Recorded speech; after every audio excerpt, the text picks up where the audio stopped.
Good morning, everyone. Good morning. Good morning. Good morning. Good morning, Shubdeep. Good morning. Yeah, good morning. See, it's Morning, no Shubdeep. fun if Morning, you. everybody. Good morning. It's no fun if we don't have any technical challenges at all, no? I was almost thinking JTP got cancelled. Not that Shubdeep. lucky.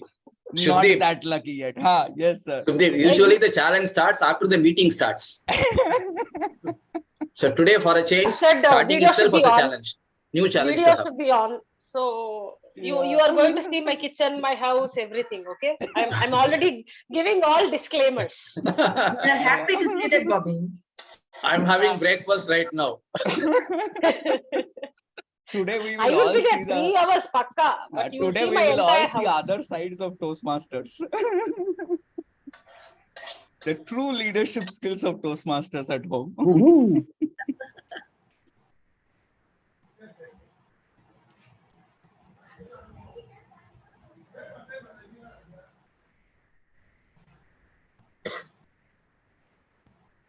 Everyone, good morning.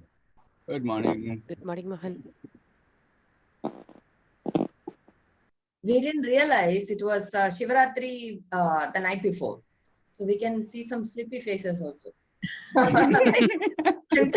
Half sleep. Yeah, we might have kept it yesterday night, right? This 3 hour section we might have kept it yesterday night itself. Next year we will definitely consider.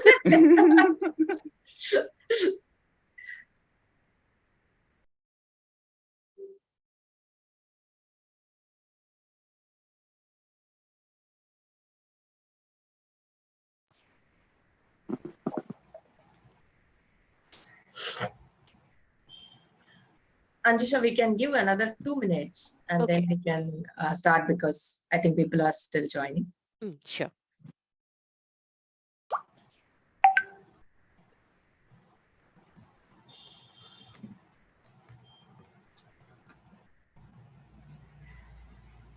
Hello. Morning, madam. So we brought in this idea of having the video on so that the online trainings are also going to be more interactive and poor trainer will not feel that he's talking to himself. But yeah, it's not that we are going to be very strictly monitoring. It's a kind request and yeah, if you are not on video for a very long time, it's not fair. So if you want to move here and there, 5-10 minutes, you want to be off video, it's okay. So ensure that you're not off the video and you move away and then this part I already know, so I'll come back kind of. Please don't have that. Please have your video on for most of the time. Here and there you can be off, that's fine. Also, you get better dressed people. Yeah. I like this fringe benefits, like we get to see people's kitchen, their breakfast, and better dressed people. There you are, Gayatri, my kitchen. I don't want to see kitchen, I want food. Please come. Samachu mudikala, so I'll be listening and cooking as well. If any of you are having some good food, then turn off your video, okay? And that's my younger one, so you'll be seeing him as well. Then ask them a tough question. If somebody is eating food, making you jealous, don't worry. Ask them those tough questions. Let's see. Yeah, correct. Anjusha, I think we can start. Let me join. I believe I'm audible or visible. Just say usual starting of an online meeting. Okay, thank you. If you are on the road, judges training program road. Okay, so it's a Sunday 10 a.m. We Toastmasters available, fresh and energetic. Happy to see most of your faces on cameras. All these things really shows the power of D120. I hope all of you will agree to it. To ensure active participation, we request to keep on the cameras throughout the meetings and we use exclusively smileys and thumbs ups and the chat options. Very good morning, everyone. I'm Anjusha Unikrishnan from Fort Chennai Toastmasters Club. We would like to welcome each and every one of you to the Judges Training Program and Contest Management. I would like to share a special thanks to Toastmaster Preeti and Toastmaster Arun and the trio team for giving me a wonderful opportunity. As if at the first agenda, let me invite the trio. First, I would like to invite distinguished Toastmaster Gayatri CJ, and she is a public speaker as well as a program and people enabler. Currently, she's working as a product manager and also a postgraduate in artificial intelligence and machine learning. Over to you, Toastmaster Gayatri, for your trial address. Good morning, everyone. So when you come for a judges training program, then your initial CG becomes CJ because everybody keeps hearing CJ, you know, that's how it is. Wonderful to see you all Sunday morning. I think we'll have this video on practice going forward as well, because I think the energy is wonderful. It's not like any other online program. We do a lot of trainings, but judges training is something that's very, very crucial because we see the results almost immediately, because the quality of contest, not in terms of the contestant speech, the quality of judges, the fairness, the trust that the contestants will have even when the results are not in their favor. All these are extremely beautiful to see. I'm not sure if we have any repeat audience from the in-person training, but I shared an anecdote in in-person JTP, and I think it's very relevant. So if you're hearing again, you know this point, so just go ahead and listen. So we do judges training program to change the perception of people, because it's very difficult as humans to keep our bias aside and then start thinking from a neutral perspective. We may think whatever we want, we may think we are unbiased. As a judge, I will not be favorable to anybody in particular and things like that. But it's not easy to implement it in person. So judges training program, of course, it's a test for contestants. But beyond that, I think it's test for us to reflect upon how better we are able to keep our bias aside and start judging. There was a very beautiful anecdote that happened in the last World Championship of Toastmasters. And there was a contestant, I think somewhere from North America or Canada, I'm not very sure about the location, but she had traveled a week ahead outside of her country, and she had to be there back for the contest. End of the day, it was an online contest, but somehow her flight travel was just few hours after the contest, few hours before the contest. Now, her flight schedule got changed, and it coincided exactly with the duration of the contest. She didn't give up. She took a upgrade for her ticket. She traveled in business class. She thought that she'll be the only person to take the division contest from the restroom of an airplane, and she was very excited about it. She got into the plane, she was waiting for it to take off, and then she saw the time. There was again a delay. She had to be there with her seatbelts on. She couldn't even move away from her seat. She thought, okay, that's it. This year I'm not contesting. Let me just give up this opportunity. The next morning, she lands in her place, and then she calls her division director to check how the contest went. And then the division director asked, what contest? And she was like, yesterday you were supposed to have a contest. I tried to upgrade my tickets, but nothing worked. I think it's just a fate that I have to do it next year. He said, no. All of the contestants got together and they thought that this was such an unfortunate moment, and she's such a wonderful contestant. We should give her an opportunity. So they all agreed to move the contest to the next week so that she can contest. And my dear friends, she became the division winner, the district winner. She won the semifinals, and she was one of the top 10 contestants in the World Championship of Public Speaking. And she shared this anecdote as a gratitude for all those people who decided to give her an opportunity in the division contest.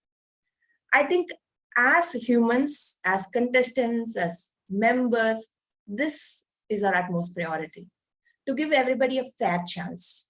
Beyond that, whatever they do, I think we have to see them for whatever they are. But giving that fair chance, I think, will help us get the trust back into humanity, back into Toastmasters, and enjoy the contest season. So as judges, we can only give you guidelines, we can give you the suggestions, we can give you what to do in case of all those adverse moments. But you will be the person who will take the call, and you will be the person who will make the decision. We are there. We are there anytime you want to call. Subhadeep will definitely share his number, and you can call him at any time. I'll give you that assurance. He will be there to pick up the call. You can reach out to him. You can reach out to your division director, the trio. Everybody is there to stand with you, help you reach that right decision. But as a judge or as a chief judge or as a contest role player, end of the day, you will be the person who will take that call. And as long as we are fair, we don't give any undue bias or undue favor to anybody, be it our friend, foe, whoever it is. I think we will be doing our noble work of being part of this contest management and judging team for the upcoming season. So I think most of you have at least contested once, so you know how difficult it is to be a contestant. You are very likely to lose at some level. Let's face the odds. I mean, the probability of you winning versus you losing is higher. Losing is higher always. Still, we keep contesting because we enjoy the process. So let's give that wonderful experience to everybody. If you are contesting, all the best to you as well. Let's have a wonderful season. I hope you enjoy this training and keep asking as many questions and as many impossible situations so that we can arrive at a consensus in this wonderful group of audience. Looking forward to having a wonderful contest season. Thank you all for joining in this morning. Back to you, Anjusha. Thank you, Toastmaster Gayatri CG for the wonderful introduction. Okay, let's now call up our distinguished Toastmaster Mohan Krishnan. As you know, Mohan Krishnan is our club group director for District 120. Also, he has served area director and division director and an avid traveler who has traveled around 20 plus countries. Let me invite Toastmaster DTM Mohan Krishnan for your address.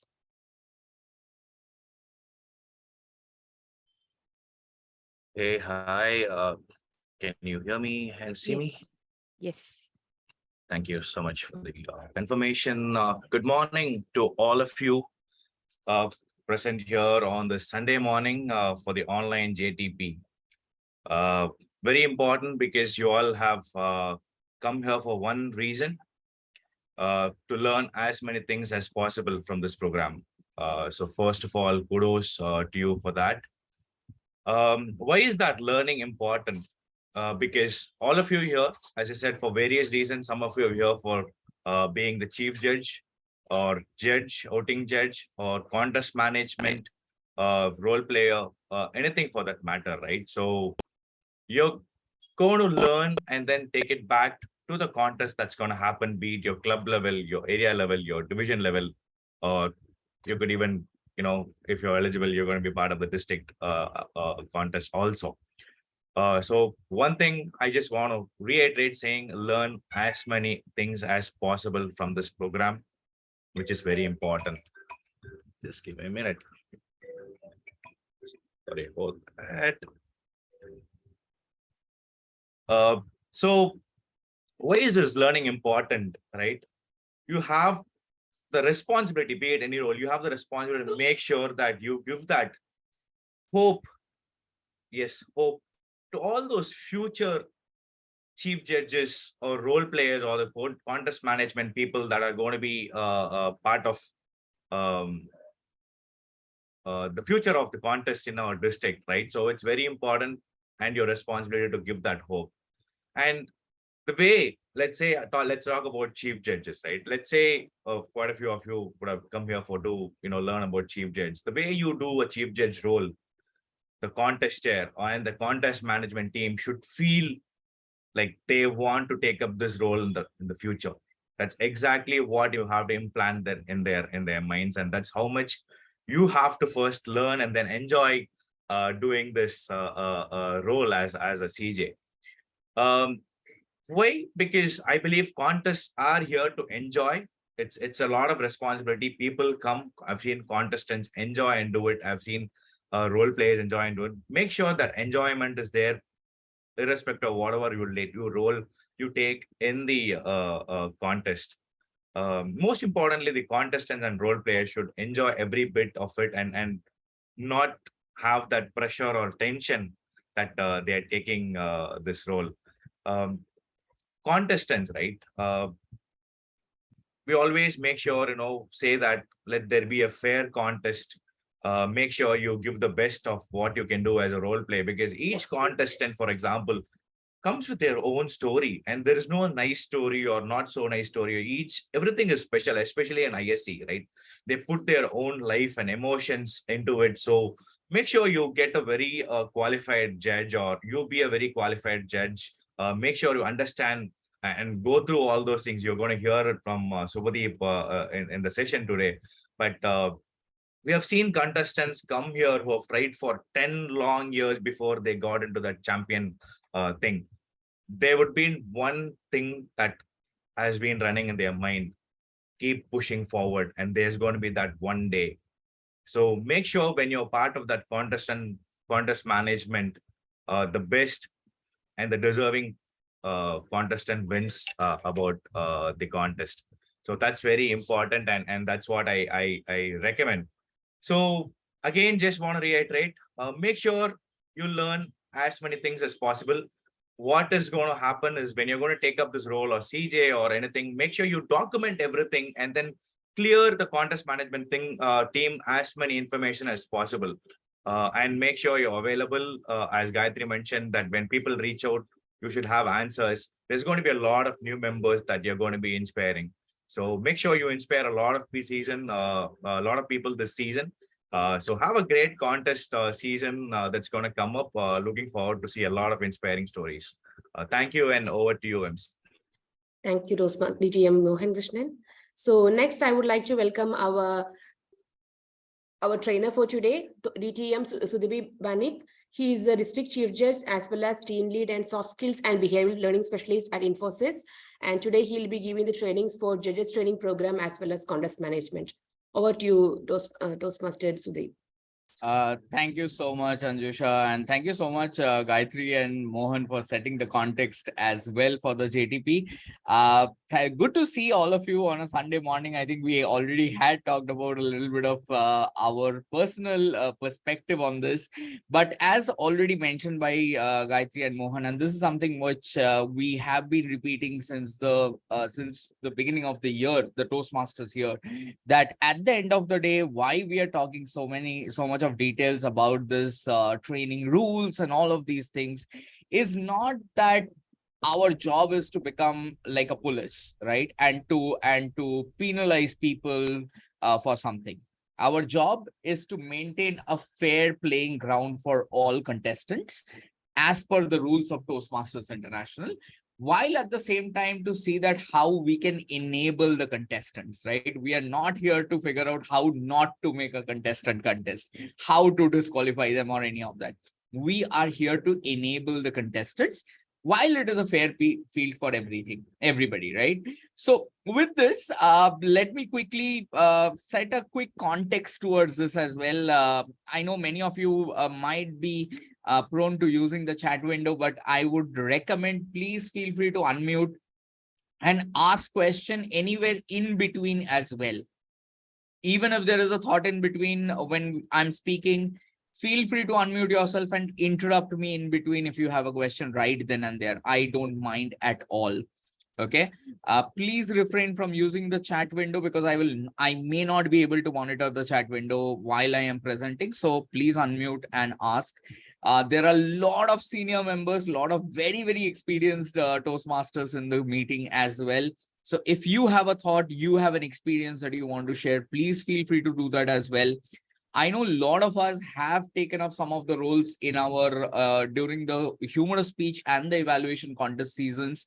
So if you have an experience or a doubt from there that you have seen and you want to discuss about that, please do that also, right? We want this to be an interactive session. I cannot go on speaking for the next 2.5 hours. It's impossible.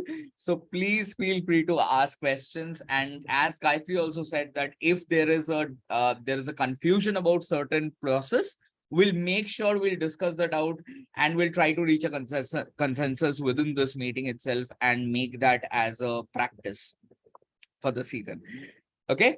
Let me quickly check something. How many of you are here because you want to contest and you want to know the rules better so that you can make a better speech?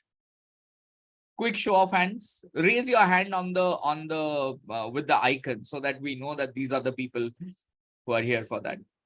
Okay, nice. Great. Okay. Okay, I see quite a few of us. Okay, lower your hands, lower your hands. How many of you are here because you want to take up judging? Judging or chief as a chief judge for that matter. Okay, quite a lot. Great. Amazing. Host Gayatri, Mohan, take a note of these names. We have our judges and chief judges for the season. Okay. Okay. Jokes apart, why I'm saying why I quickly wanted to check this. Yeah, I know many of you who said I want to contest as well. You might be like, yeah, I'll contest at the club level. If I don't make it to the area level, then I will obviously take up judging as well. So which is taken, right? So okay, everyone can lower your hand. So what I'm going to do is let me quickly share my screen as well, and let's start with the judges training program. So this is where we are going to discuss in details about the rules about international speech contest and the table topics contest, right? Now, many of you might already be aware about the rules because many of you have been contesting for ages. Many of you have been taking up these roles for ages. There are some rule changes this year, so please pay attention to those. At the same time, there are some things that we are following from the previous years also. So what we are going to do is we are going to quickly look through the contest rules, the judging criteria, and the contest management. A little bit of contest management. We are going to discuss some of the scenarios that we have seen. And basically, we are trying to find loopholes. We are trying to find judge others, which as human beings, I always believe we are very good at. And we are trying to, in the process, help our club VPs in the contest season as well. Right now, let's quickly go through some of the basic rules, right? When I'm talking about ISC and TT, so who are the people who are eligible to contest? If you can quickly unmute and reply. For ISC level 2 Level 3. completion. Okay.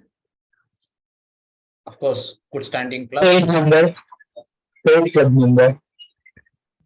Okay. Good standing Jagannathan, member by in the a way, good standing club. sorry, Jagannathan, I think your voice was coming a little fumbled, but anyways, I could make it. Yes, somebody else was also saying. A good standing member in a good standing club. Good standing member in a good standing club. And what is the experienced people don't answer this? What is the definition of a club in good standing? 8 active members. How many? 8. 8 paid members, right? Minimum of 8 paid members is a club in good standing. And what is a member in good standing? Paid member. Paid member in that Correct. term. A paid member who has paid up for that term, right? So for table topics, it is very simple. Anybody can contest. Anybody who is a member in good standing of a club in good standing can contest in table topics.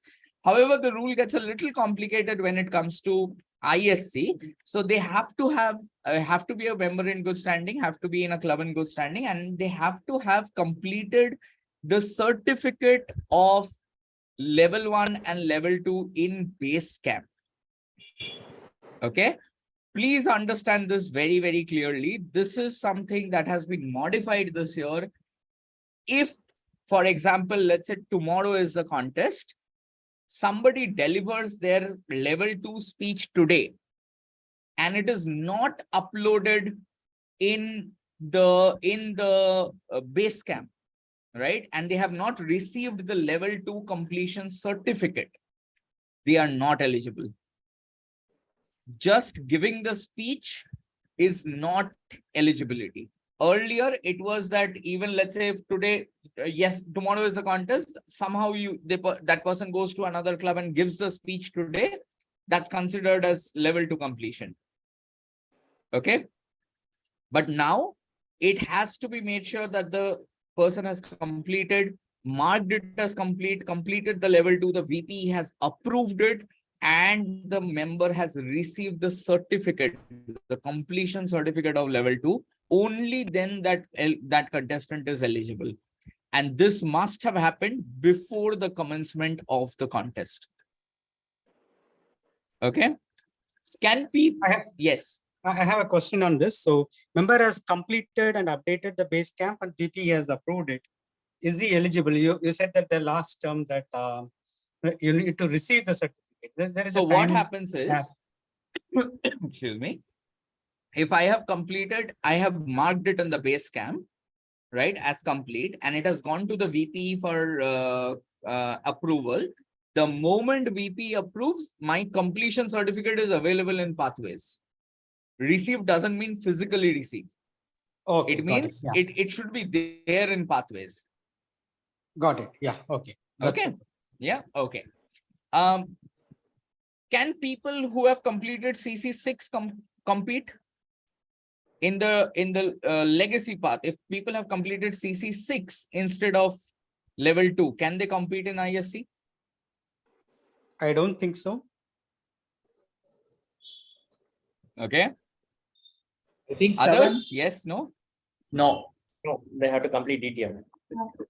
Correct. So if somebody has completed CC6 in the CC manual and has not completed level 2, they are not eligible. Okay. The only people who are eligible who have not completed level 2, if they have completed their distinguished Toastmasters in the legacy path. In the old system, if they have completed their DTM and they have still not completed level 2, then they are eligible. Okay. Quick, I'll take a quick pause. Any questions on this? Yes. Sukhdeep, I have a question. Sometimes due to the portal issues in Toastmasters International, if the certificate has not come after the VP has approved, what do we do? I know it's an exception, but Can you repeat the question again? Issues. We are facing these kind of issues in PMI portal, right? So what do we do in that case? Can you repeat the situation once again? Okay, the VP has approved in the system, but the certificate is still not available or visible in the members portal for him to download. See, the rule is very simple. The person, even if you go to the rule book and you look at how they have termed it, it says the person should have earned the completion certificate of level 2. Okay. Right? So which means if the certificate has not been issued, that person is not eligible. Okay. That is why don't do this year. Please do not try to do these things in the last minute. Okay. I'll tell you one more, just because you brought up this example, I'll give one more example regarding eligibility from a membership standpoint, something that we faced last season. One of the contestant had paid their membership to the club, and the club, I think, had paid the membership to TI on, I think, 30th of September or something, 30th or 31st of September. And what happened? We all know that that Toastmasters website gets hung and it doesn't process and all of that. We had to go through lens to try to figure out whether that person had actually paid or not. Okay. Right? And what happened was this came up not during the club contest or the area contest. This came up before the division contest, that whether that person had actually paid up in their area contest or not. Oh, okay. So there was huge problems regarding this, right? So specifically, I am saying this, that if you know club members, area directors, VPs, if you know the people who are contesting, most probably they have, let's say, completed their club level and they have moved on to their area level 1 before the club level. Check their eligibility for level 2, make them finish the level 2 well ahead of time of your club contest, right? If they're contesting in ISC, be it whether they're contestant in ISC or TT, make sure at least their membership is paid to TI upfront. Even if you don't wait for all your club members to pay. I know we do this, right? We wait for all the club members to pay to the club and then we make the payment in one go, right? And we many a times do it in the last minute. Please do not do that. At least pay for your contestants up ahead so that problem does not arise. Okay. Thanks. Yes. Quick. Again, quick. Yeah, Any other one questions? Yes. question. Please go ahead. Yes, Shubdeep. So how do we check this? Like only the hearsay from the VPE from the club roster, or how do we check if they have completed the level 2? So if they have completed the level 2, the VP can download the club roster. There itself, it will show that this path level 2 has been completed. One. Second thing is, even the same thing can be done for the membership as well. Once once you download the club roster, it will also show that their membership is paid till this level, till this date. Okay, this is one part of it. Second thing that you brought up this, and I want to mention this, please do the check at every level if you're doing a CJ or a club a contest management role. Maybe that person was eligible on all these criteria at club level, at area, or let's say the area level has happened or the division level has happened after the renewal period, and maybe they did not pay up on time, right? So that person might become ineligible at a division level, let's say, which means, for example, let's say I am a paid member. I have paid up my membership only till March now, right? Now, for some reason, I am a contestant at a division level and I was not able to pay my membership fee on time, which is by March 30th. Even if I pay on 1st April or let's say a few days later, but I pay up from April onwards, it's fine. There is no discontinuity in my membership. But for some reason, let's say my division contest is happening in May and I suddenly pay in May without paying the membership for April. Means I pay from May 1st onwards only. Then I become an ineligible contestant at division level because there is a discontinuity in my membership. Okay. Makes sense? Yes. Shubhadev, one point to add. I'll pin Yes. the URL here. This is a Toastmasters tool itself. You will need to log into Toastmaster website to use this. So once you get the roster from the VPE, use the membership ID and the last name of the contestant and into this. And this tool will tell you all the details you need for speech eligibility. So this is eligibility checker. Yes. Especially like Shubhadeep said, if you are judging for above the club contest, please ensure that you use this tool and make a check, because it will give you all the data, the club's good standing, whether the member is paid, what level they have completed, everything it will give you.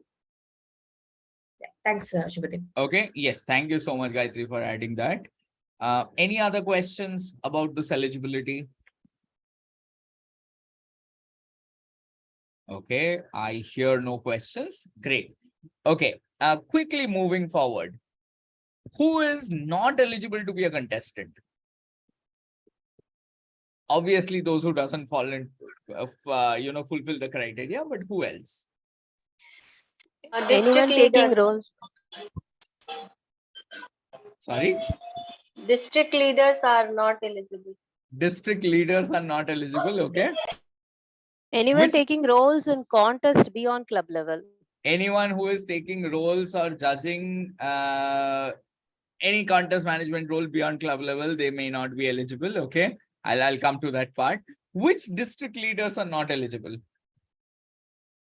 Area director, district director, district trio, and division director. Chief judge. The district trio.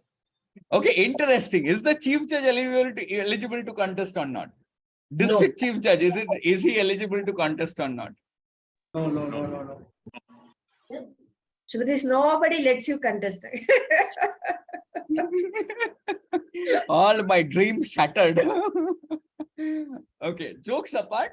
So officially, if you look at the district officers, which is the immediate past district director, the trio, the admin manager, finance manager, the top 7 basically, along with the division director and the area directors, are not eligible to contest. Any international officers are not eligible to contest.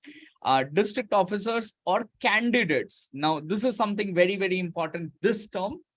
Please remember that if you have already nominated yourself for a district role for the next year, for the upcoming year, which is starting from June 1, right? or if you're planning to stand on the floor as well, whatever it might be.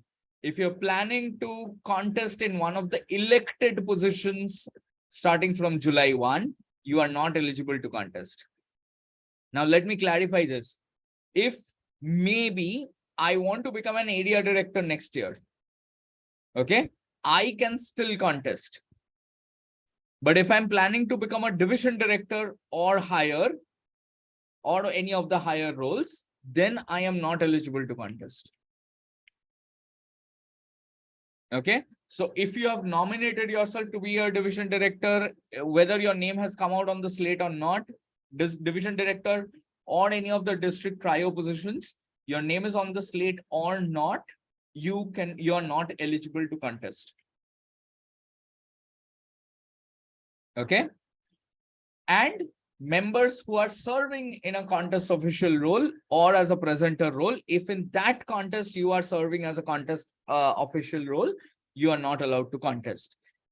If you are planning, okay, let me ask you this. If you have contested in a club level, can you take up judging in other clubs? Judges role in other clubs? Yes, if we are not the winner, then we can do that. And what if you are the winner? Then we can't do that. We are not eligible. What injustice, yaar. What levels of injustice going on in the world? Okay, others, any other opinion on this? What if you're a contestant at a club level? Can you take up judging in any other clubs? Not within the same area. Okay. Not within the same division, I thought. Okay. Interesting, different thoughts coming up. Okay, so I'll come to the judging part about it. But quickly, to make you understand this, even if you're a contestant at a club level or an area level, you can take up judging in any other clubs. Club level, you can take up judging. Okay. Oh. Area level, if you are a contestant, right, you cannot take up judging from area level and above. Okay, this is the rule. Now, coming to a good practice, what Thomas sir said or what Senthil said, ideally we will say, if in case you are a contestant and you're taking up judging at a club level, first and foremost, we will refrain you to take up judging at any level at all. We would concentrate on your concentrate on your contesting. But at the same time, if you have to, please do not take up judging within your division. It's a good practice not to take up judging in any other clubs within your division, at least because they are your direct contestants. They might be your direct, contestants whom you're contesting against. So for fairness, do not do that. Again, for fairness, we would say, if you're a contestant, don't do judging at all. We want you to concentrate on your contesting and take the district name to the international stage, definitely. But in case you are, please do not take up within the division. Okay. Now, interestingly, I want to quickly draw your attention. In this, district CJ name is not there.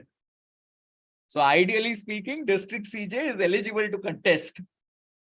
So if you are contesting from your club or at an area or division level, you find me as your contestant, right? Don't be surprised. Then please report to me. Yeah. Okay. See, district CJ role is not an official role. This is something that we have in our district because we want to enable our contest in a better way. Officially, it is not restricted by TI, but definitely our district CJs do not contest. Okay. Okay. Yeah. Any questions on this part? Yes. Shubdeep, Yes, Thomas. I have Sir. a general point to check with you. Would you be giving us any document so that we can decide what to note, what not? So there is already a addendum that is there. So your first point of, and this is for everyone, your first point of reference is the Toastmasters rule book. Okay. whatever is a gray area in the Toastmasters rule book, what we have done is in the past few months, we have written to TI, got those clarifications and clarified it in the district addendum as well. So all of these things are clarified in the district addendum. And as Gayatri mentioned, if there is anything else specific scenario, please feel free to call us, because obviously we cannot put in so many things and we don't want to make it a huge document as well. Okay. Okay, quickly moving on. If I'm a member, yes, please go ahead. Who is the presenter? So presenter means sometimes what happens is, for example, let's say in a district contest, we have people who will give an education speech or some kind of presentation. So if you're doing that in a contest, you're not eligible to be a contestant in that contest. So for example, I'll just put this as an example. Let's say we have, let's say I'll take the example of Aditya Maheshwaran, right? Everyone knows Aditya Maheshwaran. Now today, maybe in this contest itself, Aditya Maheshwaran is contesting this year, right? And we plan to, let's say one of the divisions plan to have again, this is, I'm not getting into the exact rules about it, but let's say in one of the division contests, we plan to have a speech by Aditya Maheshwaran as an educational session. Okay. Now, if that is the case, Aditya Maheshwaran is not eligible to contest in that division contest. He might be a contestant in other division contest. Okay, thank you. Clarifies? Thomas sir, I hope I answered what you were asking. The same thing goes with the guest speaker as well, right? For the Either ways, you cannot be a contest official or a guest speaker or anything in that contest. If you're a contestant, your only role in that is a contestant. That's it. You cannot take up anything else. Sorry, Thomas, I know I'm interrupting. I want to mention one more thing over here, and this we have seen a lot of times. I am a contestant in ISC contest, and I am the contest master of table topics contest. Not allowed. Because in our district, we follow it in this way that one contest is international speech and table topics contest together. Okay. So because we follow that format, it is not allowed that you are a contestant in ISC contest and in that same contest, same day you are a role player in the table topics contest. Okay. So this I'll first take Thomas sir's question. Uma, sorry. He has been waiting for a long time. No. Please, kindly complete this. No problem. Please go ahead. No, I have completed my part. Okay. Thomas sir, please go ahead. Thank you. My point was, you said it's in good practice that we keep away from our division as a judge in any form. Correct? Right. It's only our recommendation. By law, by rule, I believe, if I'm not mistaken, correct me, I can be a judge in my own club. Am I right? By law, by the rule of Toastmasters International, yes. Correct. By the rule, that's why I said, by the rule of Toastmasters International, if you are a contestant, you cannot take up judging from area level and beyond. I agree. By rule. I agree. I want to clarify. I meant I'm not contesting. Can I be a judge in my own club? I believe by rule, yes. Yes. So by recommendation, no. Correct. So yeah, can we make this division go outside the division, which is now a recommendation? Anything more than a recommendation? Can we actualize it? In other words. So if you look at how TI policies work, let's put it in this way, we cannot, as a district, mandate anything beyond what has been mandated by TI. That's why we are not mandating, and that's why we are trying to say that, this is why the JTP is here. We are trying to make it a fair field for everyone. That's where we cannot put it. I hope I answered that, Thomas sir. Yeah. Thank you. Yeah. Okay. Uma ma'am, you wanted to ask a question. Go ahead. Yes, you mentioned like the TT contestant cannot be a contest master for ISC, or ISC contestant cannot be. This holds good for a club level contest as well? Any level, at any level. Okay. This is true at any level. That contest I cannot be. So for example, if let's say from my club, I am a ISC contestant, right?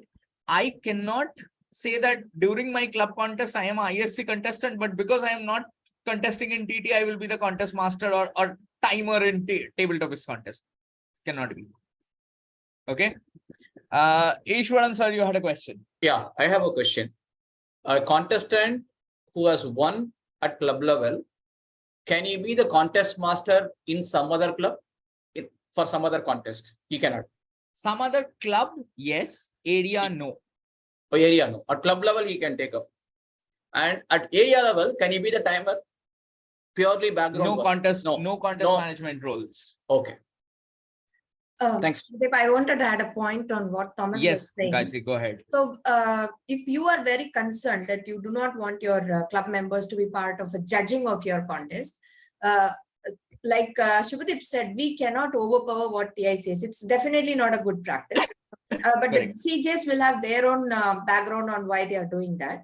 So what I would suggest is speak with your ExCom, speak with your VPE and request to CJ that for our club contest, do not get any judges from our division. This is the request that you can pass on to your CJ. You cannot insist who should be judged, but you can definitely say who should not be and tell them that you do not want anybody from your club member to be part of the judging because it is causing challenges within club. So whether they are judged, I mean, even they may be sitting and simply marking, but if it is causing a trouble within the club, you can put that as a request to your CJ. That is a valid way to approach this. And one more point on what Ishwaran said. See, whatever rule applies, it is from sergeant at arms to contestant. If somebody cannot be a contestant in the same place they are contesting, you can say, okay, they let them be a tally counter. Let them be just holding the doors for sergeant at arms. It applies for every candidate also. So whoever has nominated for the upcoming district election, the window is already over. So whoever you are approaching, ask them and ensure that they are not contesting for division director or district trio role. If they're, I mean, for example, if I see that there is a sergeant at arms missing in one of the contests, I mean, I cannot do that if I have nominated for the upcoming thing. So, of course, the candidates will also be briefed, but as a CJ, it's your responsibility to ensure even a timer or sergeant at arms is not a contestant for the next election. Yeah, this is a new amendment from TI this year, so we have to be very diligent in following. And she got 10 mails to clarify everything from TI. No, because why thank you, Gayatri, for mentioning that as well, because why we are concentrating on this too much is earlier we were using this as a practice. Now this has been mandated as a rule by TI. Right, and Gayatri knows how much back and forth has happened between in trying to clarify this. So this is a rule this time, which we cannot say that it's optional for us to follow. Okay, I see a lot of hands up, so let me go one by one. Kalaipriya, maybe I'll start with you. Yes. Good morning. For an example, say I am contesting at my club level contest, but am I eligible to go as a voting judge in the other club's contest, or how? So that's what I mentioned. If you are contesting at a club level, you can go as voting judge or role player in other clubs. Clubs only. Okay. But if you are still contesting, for example, let's say let me clarify this in a way. I'm a contestant. I have planned to contest at my club level. Okay. Yeah. I am free to go, ideally speaking, as a rule, I am free to go ahead and take up roles or judging at any other clubs. Okay. Part one is this. Second part of it, I am not eligible to take up any role or judging at area, division or district level as long as I am contesting. Okay. So which means, let's say my club contest has happened first. I have contested. I have not won in any of the contests. Now I can go ahead and go and be a judge at an area level because I'm already out of contest. Yes, yes. But for example, let's say my club contest is supposed to happen next Sunday. Okay. And there is an area contest which is happening on Saturday. Okay. Which is the day before. Yes. If I take up judging or a role in that area contest, I become ineligible to be a contestant at my club level. Okay. Okay. Okay. And- I hope yes. this part was clarified for everyone. Yes. Thank you. Okay. I hope I clarified that. Yes. Shubhadeep, just a follow up on Hmm. that question. So, in case I don't go through area, I have failed in the area. Can I still take up judging roles after that for area and division? After you're already out, yes. Yeah, that is still in place. That is Correct. not As gone long away. as you're a valid contestant, you're not allowed to take up.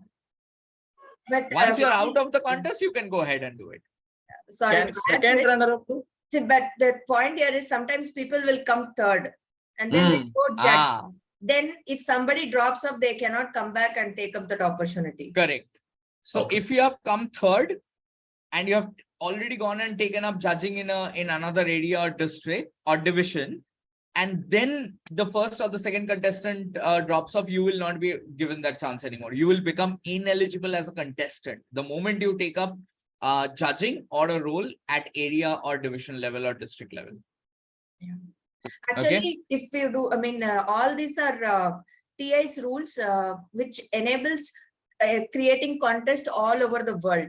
Correct. So to give you a background, there is no role called CJ. Like Subhadeep said, for our district, he has volunteered to give up on contesting and take up this role. But this is not official role as TI has recommended. There is no JTP that happens in most of the districts. We are doing it as a best practice. So all these rules that they have, the flexibility that they have is to accommodate all those contestants there. But in our district, we can very well say, if you're a contestant, stay away from contest management as long as you're contesting. Somebody has not made it to division level, then they can judge in or even play roles in other areas. We can definitely choose one of these two streams, either be a contestant or be a contest management or a judging role player for an entire contest season. So do not please ask the contestants, potential contestants, to come and judge. Don't cause all these challenges at a later point. Like somebody has come third, okay, tomorrow I have a contest, you come and judge. Then they find out that the person who came first is not contesting. So let's not do this. Let's keep these two tracks separate.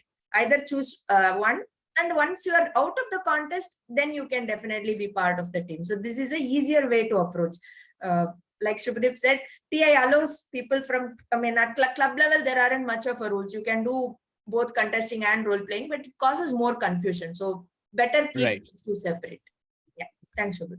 Okay, one more thing I want to mention before I go to the other questions. This is eligible not only within District 120. Even if it is an online contest, you cannot go ahead and take up judging in other areas or divisions of other districts as well if you're a contestant. The entire thing is eligible across the world, right? Is applicable across the world.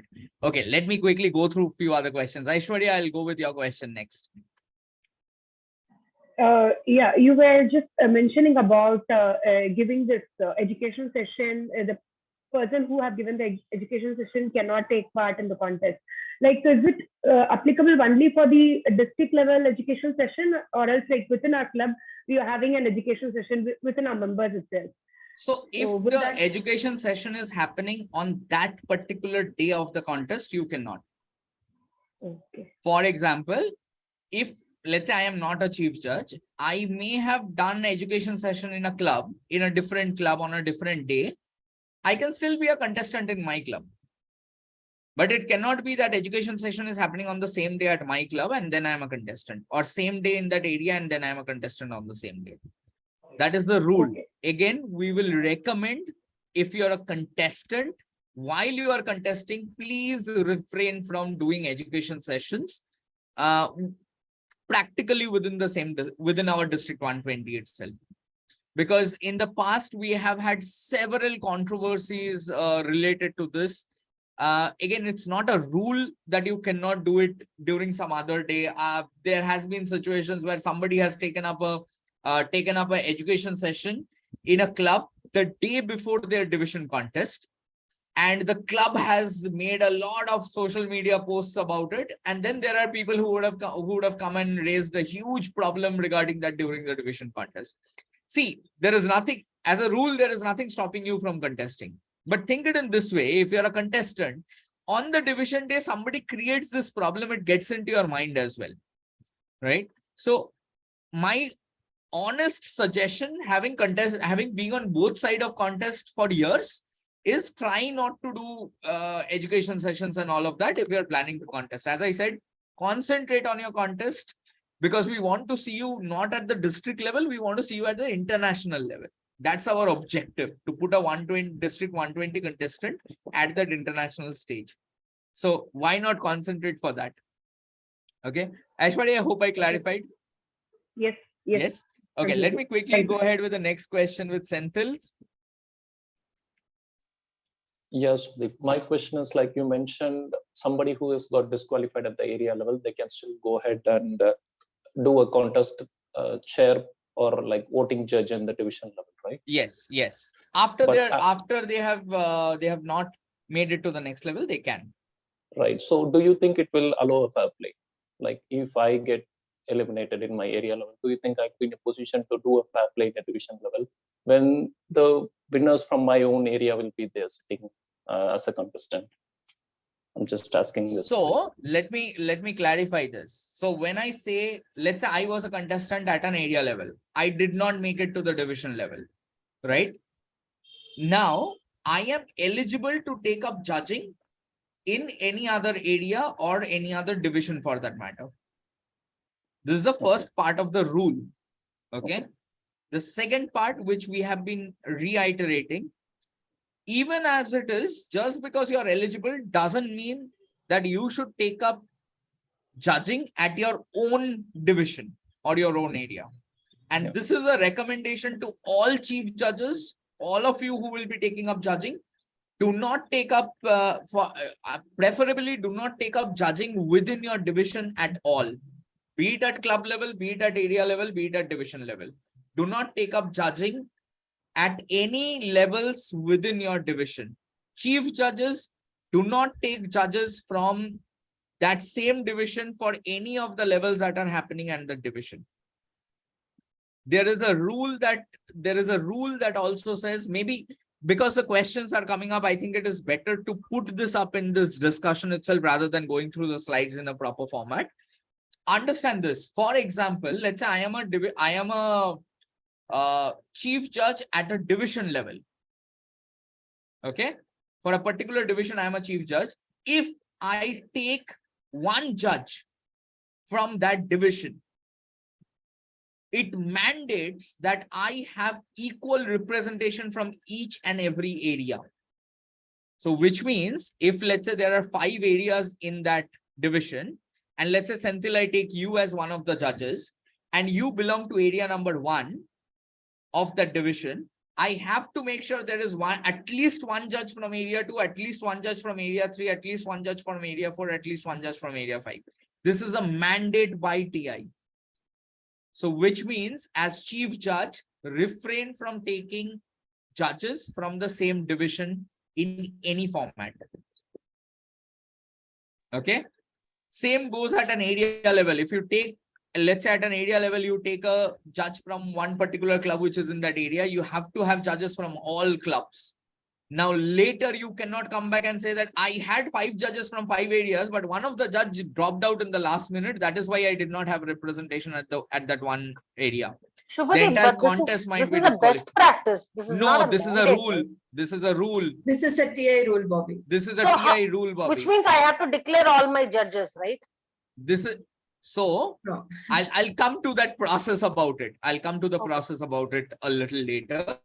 But this is a mandated rule by TI that if, let's say, at a division level, I am having judges from the same division, I have to have equal representation from every area. Similarly, at an area level, if I have judges from the same area, I have to have equal representation of all the clubs from that area.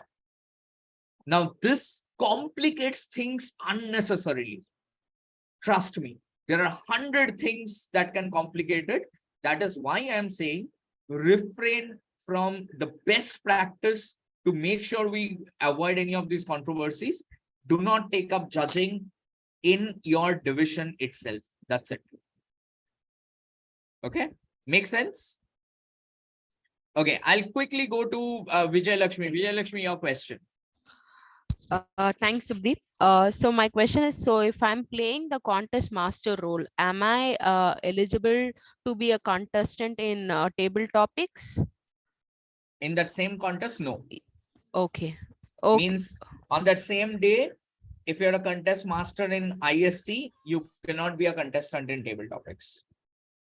You might be a contest master in a different club, and you can be a contestant in your club. But within your club itself, you cannot be the contest master and the contestant. Okay, Subdeep. Thank you. Yeah. Okay. Thank you. Nishwant, your question. Yes. So you have mentioned that the leaders who has nominated for the next election for the district, right? Whether the district will be releasing the list of contestants' names so that when, as a judge, when you are going it up, we will be avoiding those list of for the contest management side. No. So again, this is no matter how much this pains, whenever I get a little bit of pain in my heart whenever I have to say this. See, no matter how much we talk about all of these rules and all of these things, today if I go and be a judge, let's say Gayatri is a chief judge for my club contest, right? Now Gayatri says, hey, Shubhadeep, I am not getting any judges. It's anyways online. Who will know you are a judge? You go and do it. No. Right? Nobody will know practically. It's very difficult to track. But this is where we know that we have honest members in our district, and we have to rely on the honesty of it first and foremost. Right? Second thing, yes, there is a slate that is released by the district. So what happens is when with the nominated members, there is a council who looks at their eligibility. There are too many things about it, but there is a final slate that is really saying that these are the people whom the district thinks are fit for the roles, right? But even beyond that, in spite of all of that, I might say that 5 days before the district election, I decide I will stand on the floor. Might happen. Okay. So that names you will not get.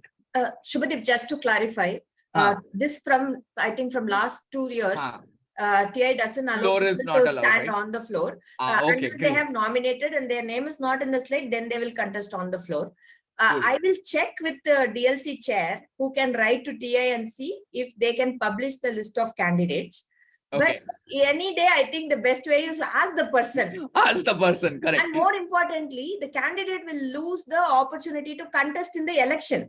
Forget the judging part. If somebody comes and proves, this will impact higher. And in terms of this role play, right, like Shubhadeep was saying, only the CJ will know the judges. But if somebody reports that something has happened wrong, then there may be a disciplinary committee formed who will come and check individually. So the tally counter, timer, anyway, the role players, some of the role players will know the other people. So the tally counters might know who the judges are. So there may be a discrete inquiry that may happen where they have to reveal. So let's not get so much into this. And that's why I'm saying, see, our job is not that policing business, right? We are not trying to do that. Our job is to run a fair contest and enable our contestants to reach that international stage. That is our goal, right? So let's be fair towards that. No, as you said, it's not a recommendation, it's a rule which is being came up. Correct. Right? So as Gayatri mentioned, it's also a rule that, let's say if I am planning to be a division director next year, if I take up judging or chief judge or anything for that matter, I become ineligible to stand for the election as a division director itself. So I will not risk that. So if you tell me, Shubh, can you be a judge? I will be like, no, I have other plans. I cannot be a judge itself. I will myself will do it. But that's where, but as Gayatri mentioned, I think we'll check with the DLC committee and check with TI also if that list can be published in any way. We'll look into that. Thank you for that suggestion. Yeah, thank you. Okay, thank you. Vikram, I'll quickly go ahead with your question next. Yeah, thanks, Shubhdeep. See, one point that we are discussing or contemplating on, if the one for every area and division, the 1, 2 will, the first winner and the first runner-up will go to the subsequent stages. For the division, it is 1. But for example, we are saying 2, 3. What is the number that I can keep? For example, I have in the division list, I have 10. If all of them are qualified, right? It's a risk. Mostly doesn't happen in the past experience. Even if you take 5 years, 6 years of record, not 6, 7 people have backed up. Correct. But is it a good practice to say those 10 people are not being called off for any other roles? Will that help, or how it is? Because if that is a case where I'll tell you a very practical example of it. Like Vikram, what you said, practically it may not have ever happened that it would have gone beyond 3 itself, right? So if that's my call as a contestant. Why I'm saying is, let's say I know I have not been in the top 3 from area level to division level itself. Just for example, I'm telling, right? Now, I don't know whether I am 4th or whether I'm 10th as a contestant, correct? I don't know whether I'm 4th or whether I'm 10th. Now it is my call whether I know I am anyways not eligible. I might go ahead and take up judging, which is I am forfeiting the chance to contest further. Now, if I as a contestant say, no, there is a possibility that these 3 will not come, and I am the 4th person where I will go to the division and I want to hold off to the chance, it's my take. That is why we are clarifying the rule to everyone, right? You take a call also as a contestant, which, see, even as a 3rd contestant, I might say that, no, it's okay. Even if that option comes, I don't want to take that chance. I want to go into judging only. That is my choice, right? But the rule is clear that once I take up judging, I am no more eligible to contest. Yeah. That's all. One note that we can give it to the contest chairs when they go for the subsequent winners to come up on the stage because of dropouts, they can cross-check this point. Are they taking contradictory rules? Definitely yes. Definitely yes. Beyond 1 and 2, even for the 3rd contestant, let's say 1 or 2 is not there and you are going for the contestant who had come 3rd, it's definitely good practice. You ask them that I hope you have not taken up judging or any roles for that matter in any other area level contest in between. That is definitely a good thing. Thank you, Vikram, for bringing that up. Okay. Sorry, Arul, I'll go with your question. Yeah, my question is related to the previous one, who is eligible to be a contestant. So just say, for the sake of argument, a person has won at the area level and he or she chooses to switch club in the middle of the term, at the end of the term, but still eligible, I mean, within the same division, for say. So will that person be able to contest in the division A contest? No, they are not eligible. If you switch your membership of the, so let's say, for example, I am a member of Meraki Toastmasters Club, right? I have won from Meraki Toastmasters Club and I am representing at the area level. Now, before the area level contest happens, I choose that maybe I don't want to renew with Meraki anymore. I renew my membership with some other club which is within the same area itself, let's say, right? And I renew my membership. There is no discontinuity in the membership. But I am no more eligible to be a contestant at an area level, because now what has happened is, practically, if you look at the area level, there should be representation from each club. Correct? The contestant representation is from each club. Now, what has happened? There is no representation from Meraki, whereas there is double representation from that club which I have taken membership from. So, if you switch your membership from the club, then you are no more eligible through the process of your contesting itself. This is true even if, let's say, you have gone to the international level, right?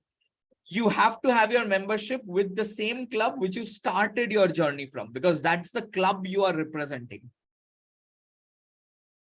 Clear? Yeah, okay. Yeah. Okay. Thank you. Nadia, I'll take your question next. Thank you, Sukhi. So, is it possible let's say you mentioned that it is either be a contestant or be at with contest management or the judging panel. So if that's the case, is it possible to perform various contest management roles or the judging panel across all club level, area level, division level? Okay. Definitely. There is nothing stopping you from doing that. If you're not a contestant, you take up judging at club, you do contest master at area level, you take chief judge at division level, nothing is stopping you from doing that. That is okay. That's perfectly. But don't do multiple roles in a same contest. Yeah. Agree. Okay. Okay. Thank you, Nadia. Bobby, I'll take your question next. She just asked the same question, so I'm done. She waited for so long and didn't get a chance to ask the question. It's okay. I mean, the question was asked. I was actually definitely. wondering whether you can, as a contest management, whether you can do multiple roles in the same, because the thing is that I may be asked as a voting judge, okay, and I cannot disclose that I'm a voting judge. And the Correct. same contest, they come and ask me, can you be my, a timer or something? That's why I'm saying don't do multiple roles in any format. See, I'll tell you, if you're I have to very graciously say no to it. I have to graciously say no. Correct. So, see, I'll tell you what, practically, it does not, more than being a voting judge and then some other role, no? What I have most of the time see is that, hey, can you be the timer and tally counter? Right? This kind of thing. Hey, can you be the sergeant and tally counter, sergeant in arms and tally counter? So these kind of thing happen. But even for those things, we would say, do not take up multiple roles. Okay. Rohini, your question next. What if at club level only one or two person were contesting? For example, only one person is nominated as she's going to contest. Okay, so very interesting that question. the contest happens, or automatically they'll be get eligible to the next level. So let's say as a club, you have only two people who are willing to contest. Okay. Now you have two choices. Either and this is the choice of the club. Okay. There is no mandate. The choice of the club is the club can go ahead and straightforward say that we are nominating two people for, let's say, ISC. Let's say I have 10 people for table topics, but ISC, I have only two people. So I can say that for ISC, I'm going to go and nominate these two people itself. But for table topics, we are going to hold a contest. Just for example, I'm saying that's your choice. But you can also choose to give them that contest experience. You can still go ahead and say that, no, even though it is two contestants, I want to have that contest for those two contestants. Okay. Where you will have that same number of judges, you will have the entire process as the same thing. And there will be only two contestants who will contest. And there also you will announce 1 and 2. There is nothing wrong in this. However, if you choose to hold a contest, let's say for some reason, one of the contestants gets disqualified, maybe because of eligibility, maybe because of originality, or most likely maybe because of timing, right? Then this person is not eligible to contest at the next level anymore. If they get disqualified for some reason, then you cannot say that, oh, there are only two people, so one will go and two will go. Or for some reason, let's say I am one contestant, you are another contestant, right? Now we have held the contest, you have come first and I have got disqualified due to timing. Okay. For some reason, you are not able to come to the area level. On the day of the area, you are not able to contest. Then there is no scope of calling me at all. Okay. Because I am already ineligible. And because there were only two people, there would be no representation from the club. Okay. Okay. But if we nominate, we have that option. So this is the choice of the club. Hope I clarified that. Yeah. Thank you. Okay. Okay, I think this was very, very helpful discussion. I think many of the points that we were supposed to talk about in the course of this program has already been discussed. Any other questions before I quickly move forward? Raghavendran, I see you have raised your hand. Yeah, I have one question. Yeah, so the club is not be in a good standing, but the two contestants being directly moving to the area will be allowed for that. Sorry. Can you repeat the question? I think this is from Mangesh, right? Yes, go ahead. So the club is not in good standing. Am I audible? Yes. Right. So the club is not good standing, but however, the club decided to send a direct nomination to area. If the club is not in good standing, there is no question of sending contestant and all that. The club is not in good standing, contestants are ineligible. In fact, even if this happens, let's say now your club has 8 members, which is till March, 8 members have renewed. You have done your club contest or you have nominated 2 contestants for the area level contest. But your area level contest is happening in April, for example, or they have qualified from the area also and your division level contest is happening in April. But for the April cycle, 8 members did not renew. Only let's say 6 members have renewed in the club. Your contestants who are representing at a division level becomes ineligible because your club is not in good standing. And they also cannot say that I will go and take up membership in a different club and I will continue contesting. That will also not happen. Because that club itself has become a club not in good standing, the contestants becomes ineligible. Okay. Even another question is the same, not in good standing, the club. The person can be taken for management role for area level or other level, like for contest which master. No.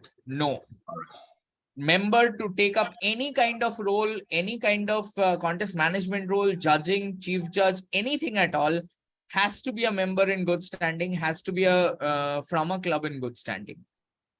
Thank you. Okay. Okay. Raghavendran will go ahead with your question. Yes. Thank you, Sudhir. My question is that if any, for example, for ABC, one contestant he is playing a timer role and he is a contest master or contest chair or CJ, can play as a contestant in another club like BCD, anything like that. Club, yes. Area, no. Okay. Yeah. I can be a role player or a judge even in another club and be a contestant in another club, but I cannot take up any kind of roles or judging at area level or above for any area at all, not just my area. I cannot take up any area and as long as I'm contesting. Okay. Yeah. Okay. Thank you. Yeah. Thank okay. you. Thank you. Priya, your question. Hi, like actually you had mentioned that they have to complete level 1 and level 2 to become eligible for the contestant. But in case, no, like since we have our area contest in April and we have few club members, like nearly 4 or 5 members who have joined in our club recently, if they, and we are planning to conduct our contest next month. So is it okay if they complete level 1 when they are participating in the club contest, and by the time they are participating in the area contest, they can plan to complete level 2? Is that possible? No. Okay. So this rule of level 1 and level 2 is exempted only if you're a club. As a club itself, if the club has come into existence less than 6 months before the ISC contest. Okay. So if it is a new club itself, then the members can still go ahead and contest in ISC contest without completing level 2. However, it doesn't matter whether the contestant is whether the member is a new member or not. If you're an existing club which has existed for some time, even if it is a new member, before the commencement of the club contest, they should have completed their level 2 speech and got the completion certificate from base camp by approval from the VP. This should have been done before club contest. Now, I want to quickly mention this as well on a similar note, something which I had mentioned earlier also. For example, let's say at a club level, let's say I am a new member, I have not completed the level 2 and I went ahead and contested in ISC. Nobody checked at an area level and nobody checked at the club level. I went ahead and contested, right? Now, like you said, let's say area level contest is happening a month later. So somewhere in between, I finish my level 2 and I get my completion certificate as well. Now, in the area level or in the division level for that matter, somebody checks when did you complete your level 2, and they find out that your level 2 was not completed before your club contest. You become ineligible. You're disqualified from contesting. At that point, it doesn't matter whether you have completed level 2 or not. What matters is you did not complete your level 2 before the club contest, which means for some reason at next level, I have found out that you are not eligible in one of the previous levels and you're disqualified. Okay, Makes sense? Thanks for, yeah. Thanks for the clarification. Okay. Just because I had that doubt if we can somehow definitely. New joiners. Definitely. That's why we are discussing all of this. Thank you. Okay, thank you, Priya. Hey, Vijayashree, after a long time, I'm actually yeah, multiple years. Hey, Shubdeep. Yes, hi, tell me. So good to see you and hear you. Okay, I have 2 questions. They are unrelated, but I think they're very important. One, what about dual members? Is that even valid now? I'm sure the number of people who are dual members are less. How do we take their contesting from their respective clubs? I think a clarity on that would be really helpful. So I can go ahead, if I am a dual member or a multiple member in multiple clubs for that matter, I can go ahead and contest in as many club contests as I want. Okay, there is no restriction in that. But when it comes to area or division, area level, I can contest only in one area across the world, not in our district.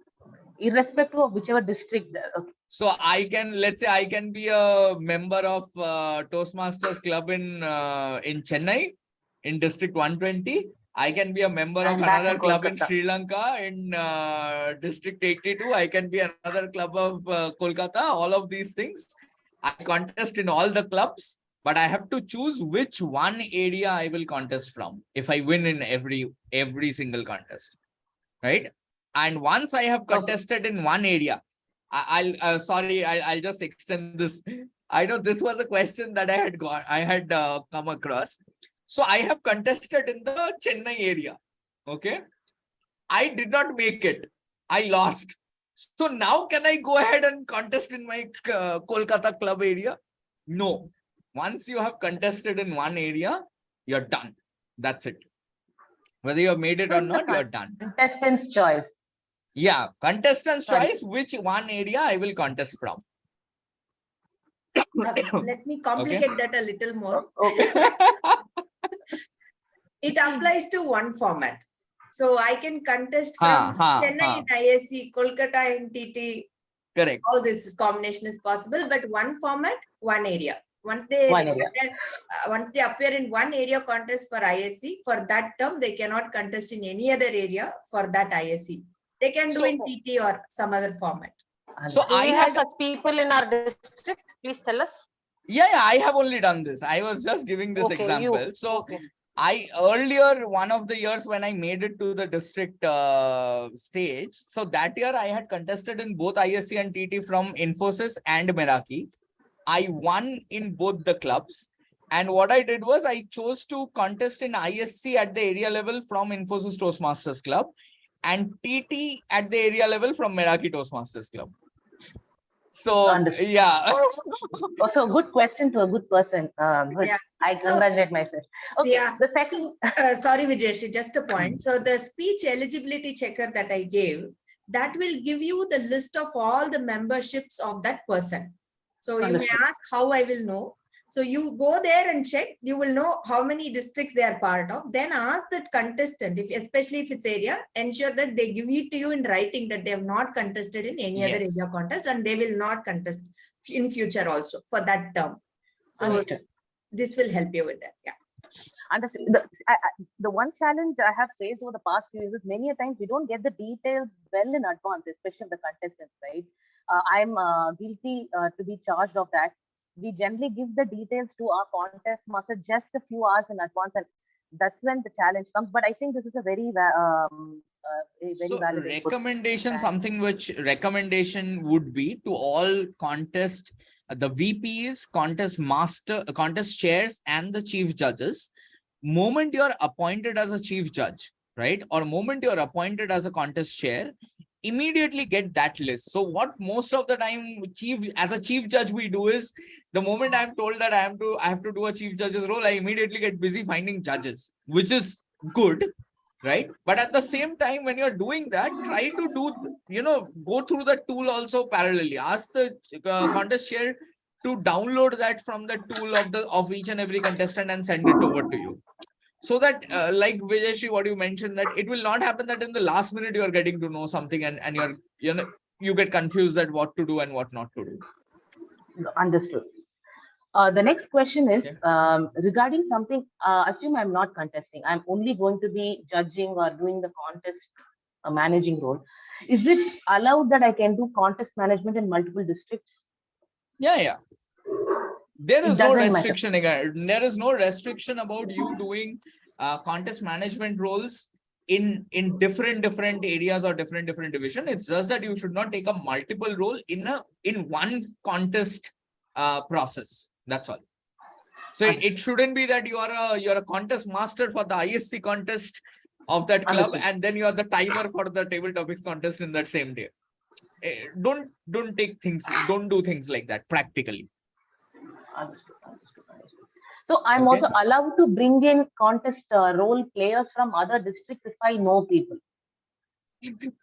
While Gayatri nodded very promptly, role players or judges or chief judge for that matter, if you're bringing them, especially, see, you wouldn't have a problem if you have a timer from a different district, let's say, or a tally counter for a different district, sergeant and arms for a different district. These role players will not affect your contest management too much, right? There are strict rules and we follow those rules only.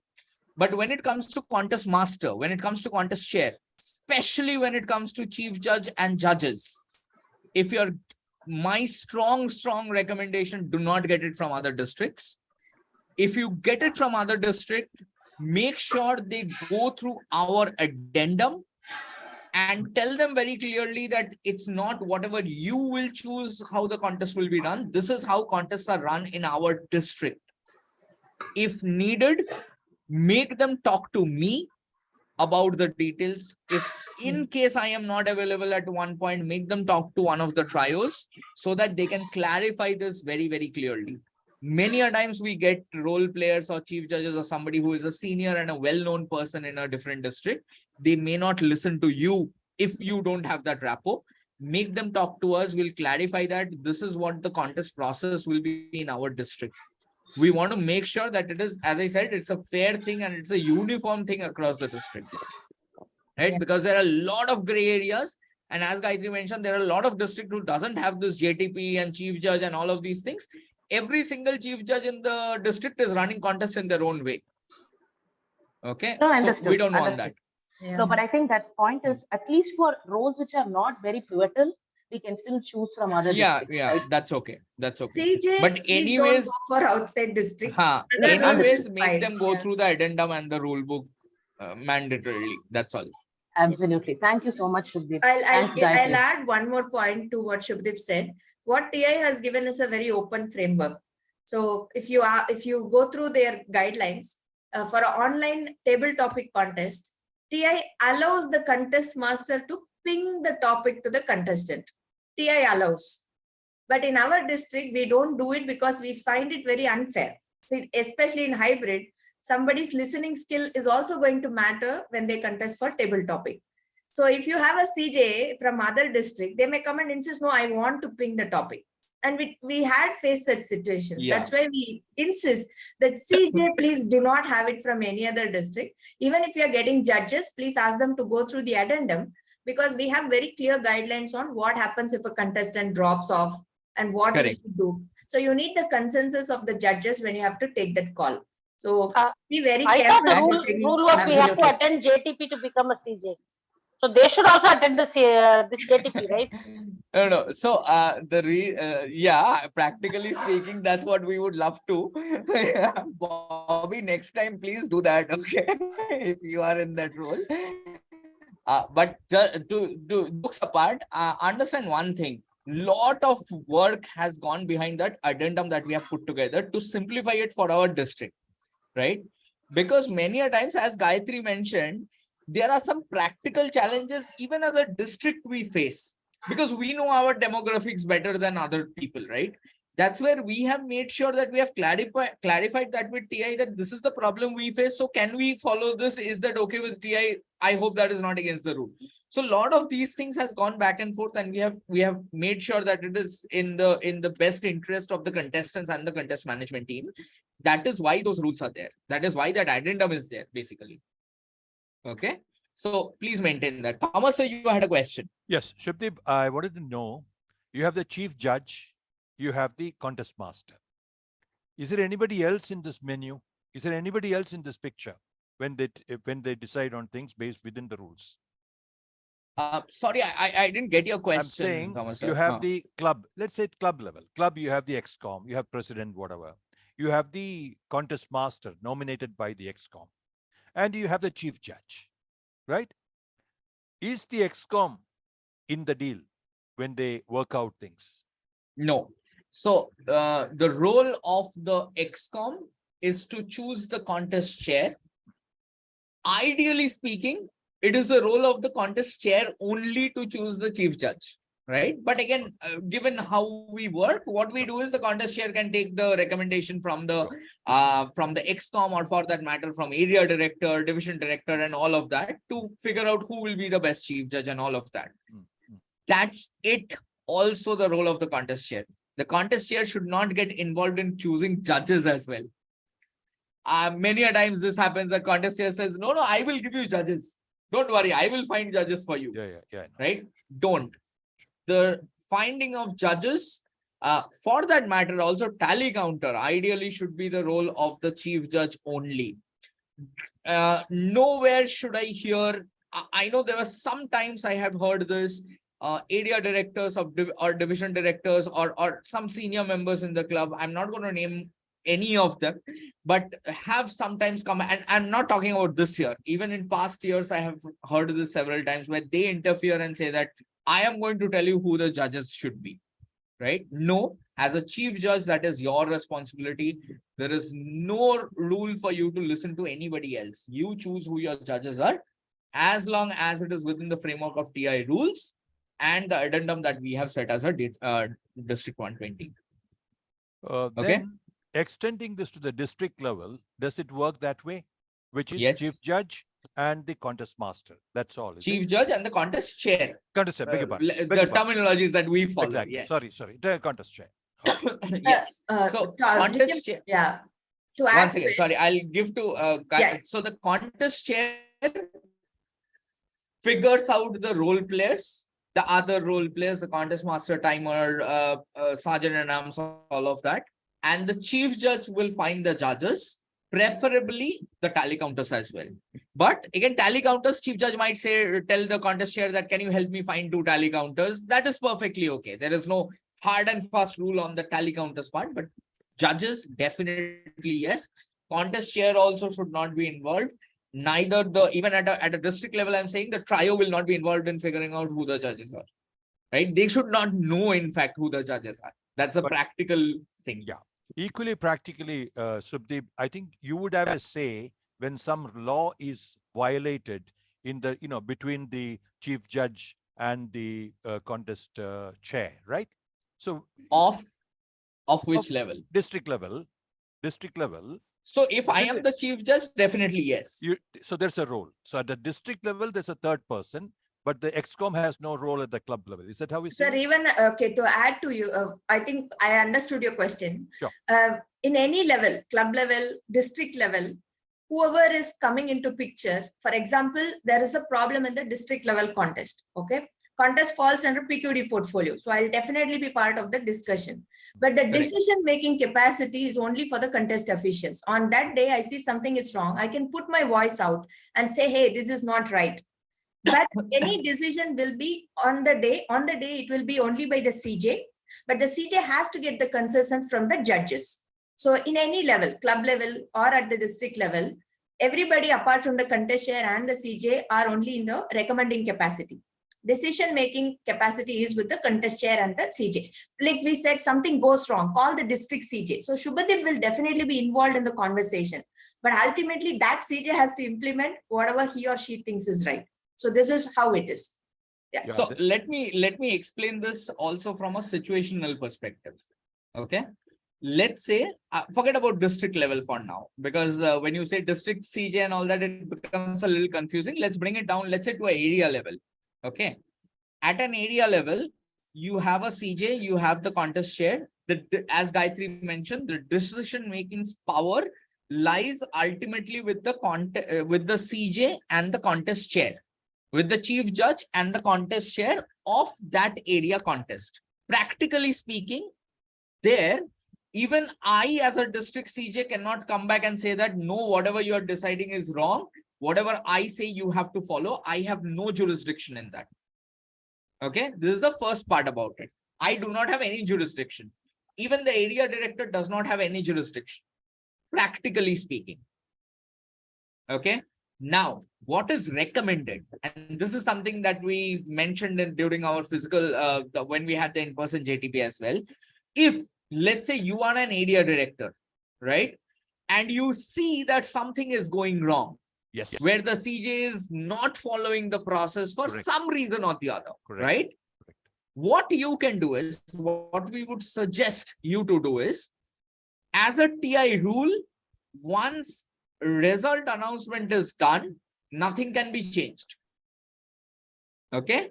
So what you can do is, let's say you have tried talking, like what Gayatri mentioned. Gayatri will be a part of the discussion. Gayatri will come and say that, Shubh, I think this is what is going wrong. So you as an area director, go and ask the CJ that hey, this is what is going on wrong. Okay. But you do not have any right to protest. You do not have any right to hold the contest itself or change the contest process. But hold on the announcement of the results. Who can do that? Who has the right over that? Tell the contest chair to do it. You as an area director, let's say the CJ is not doing it in the right way. You go ahead and tell the contest chair, because there is a problem, because I think there is a violation of TI rules. Okay. Let's hold on to the announcement of the results and immediately try to contact us. Okay. Because now our role as district CJ, or for that matter as the trio, we can interfere if there is a direct violation of the Toastmasters International rules. Okay. Because which means the contest itself has not gone in a fair way. Then we will be able to interfere. We cannot do it if the result has already been announced. Okay. Now, same thing will even happen at a district level. Let's say I am doing something wrong purposely. There is a mentee of mine who is in the contest, and I'm favoring my mentee left and right. Let's say I'm that unfair. Okay. So what Gayatri can say is, Gayatri will tell the contest chair that don't announce the result because I think Shubh is being unfair.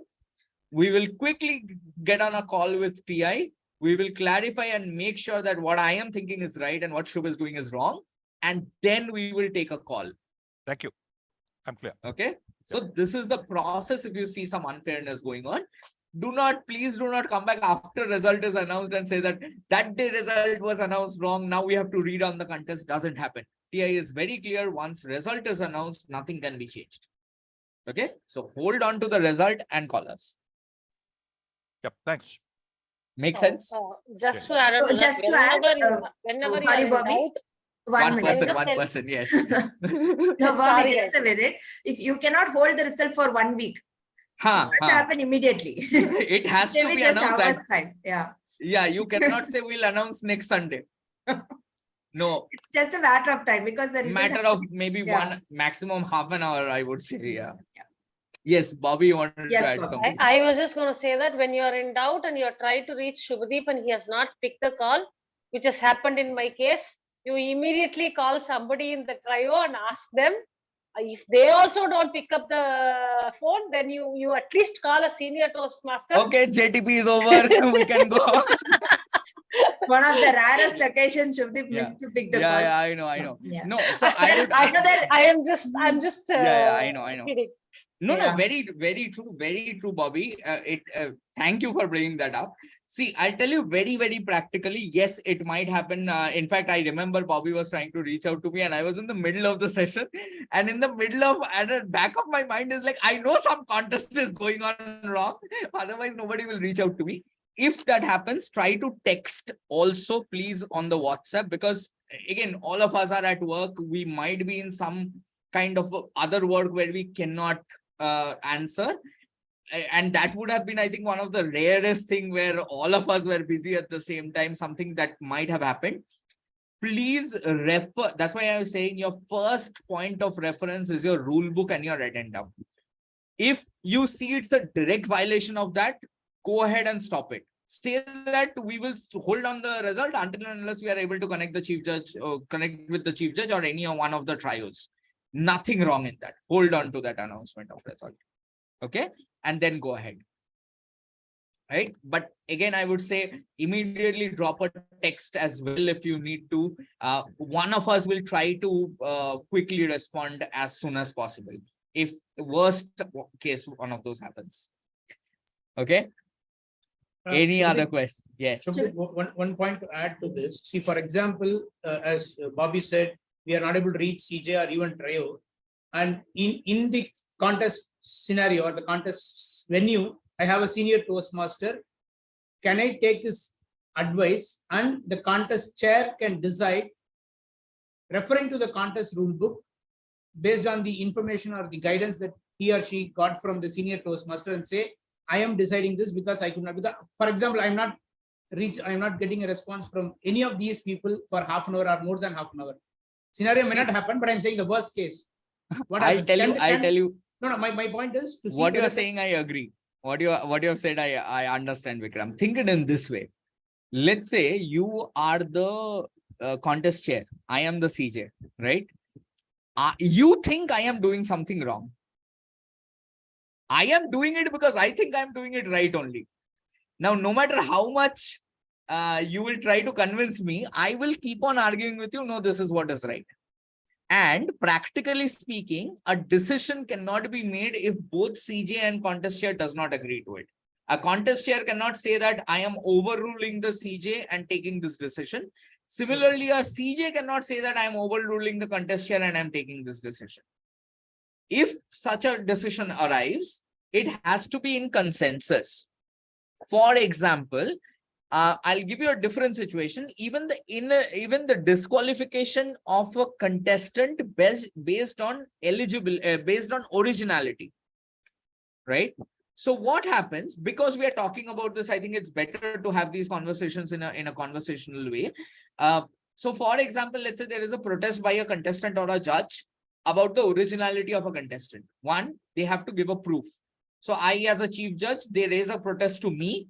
I, as a chief judge, first ask what is the proof that this is not original content. I get the proof. What I have to do is I have to go and consult with all the judges. I have to get into a breakout room or in one format or the other in the physical format. I have to talk to all the judges, say that this is what the protest is, this is what the proof is.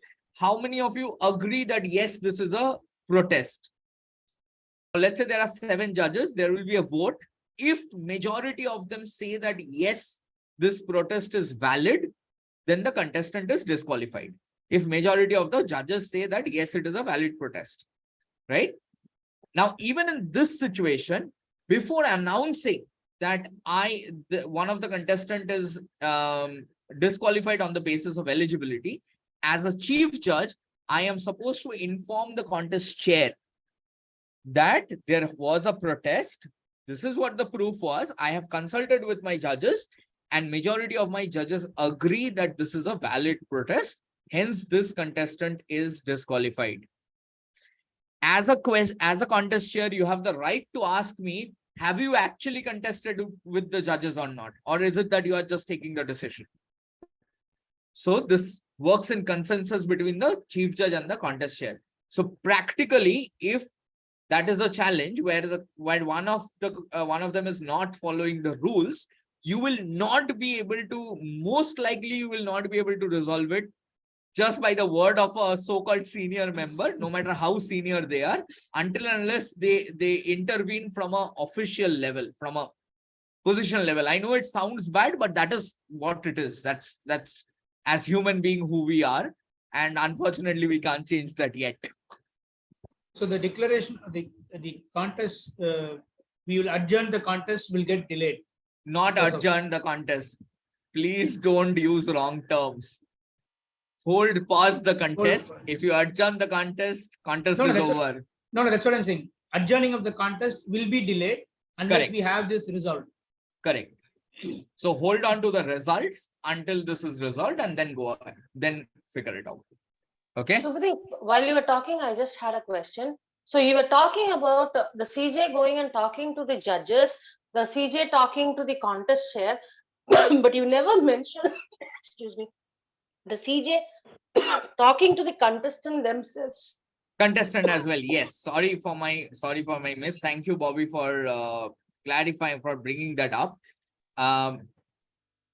So the process for protest on eligibility.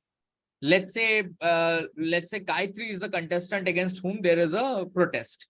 So first and foremost, and let's say Thomas sir is the one who has raised the protest. Okay. So first, yeah.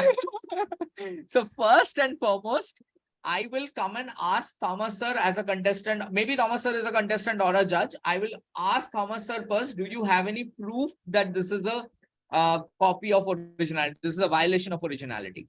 So Thomas sir has to show me some proof. Okay. Now I will go and talk to Gayatri as well, saying that there is a protest. I will not mention Thomas sir has raised the protest. I'll say there is a protest against you regarding originality. And this is the proof that I have that your content is not original content, or it has exceeded the 25%. Right? I will take Gayatri's opinion. Now Gayatri can deny as much as she wants, or she might say that, yeah, I copied, so what will you do? Either ways, whatever it is, whatever she says, I will listen to that. Even if Gayatri agrees, saying that, yes, I have copied, yes, I know this is copied, still I cannot go ahead and say that Gayatri is disqualified. Even then, I have to go back to my judges, to all the judges, tell them that this is a protest that has been raised. The person who has raised the protest, I will not mention any name. I'll say the person who has raised the protest has given me this proof. And when I spoke to the contestant, this is what Gayatri said. That's all. Now, I will ask individually, how many of you agree that this is a valid protest and the contestant should be disqualified? If majority of them say that yes, the contestant should be disqualified, only then the contestant will be disqualified by informing the contest chair as well. But if majority of them say, no, I don't think this is a valid protest and the contestant is not disqualified, then the contestant is not disqualified. I will go back and inform the contestant as well that we have consented and this is a valid protest, you will be disqualified. Or we have consented, this is not a valid protest, it will be, you are not disqualified. So I'll inform the contestant also, I'll inform the contest chair before any kind of announcement. Yeah.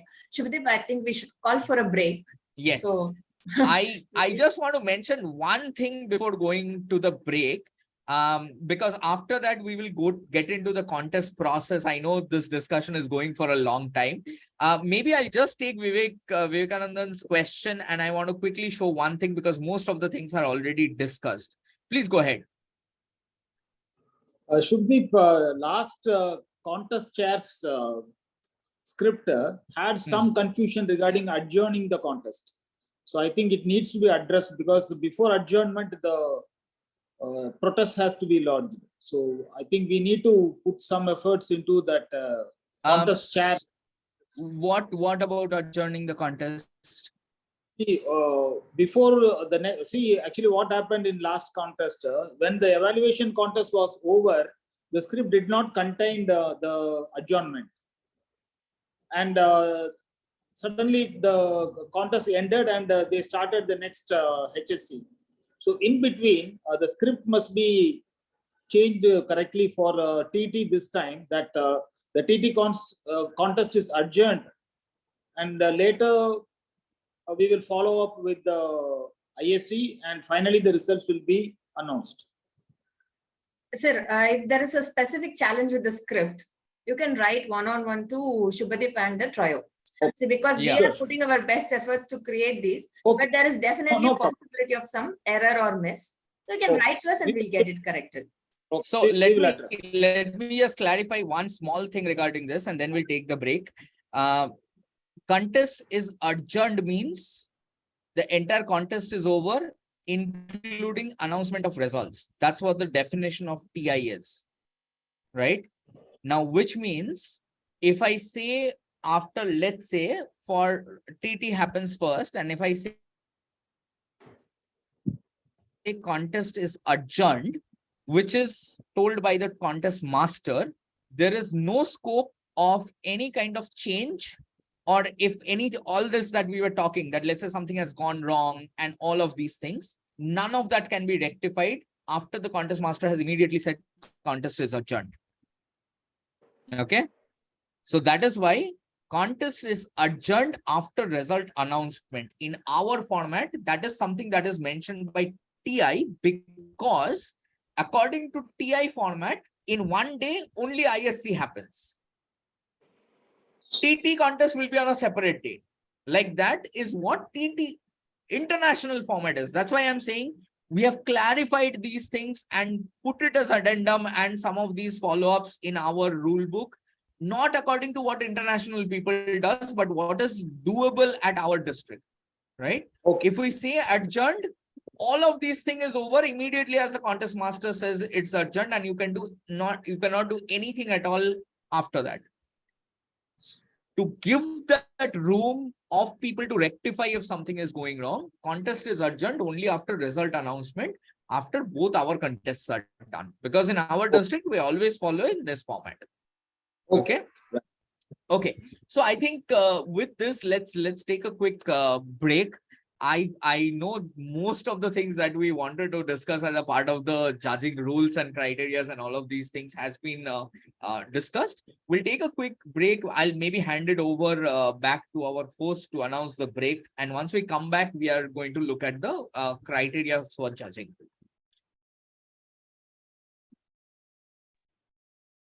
Okay. Let's meet back in 10 minutes. If that's okay with all of us. Yeah. Okay, we'll join back in exactly 10 minutes. Okay, sure.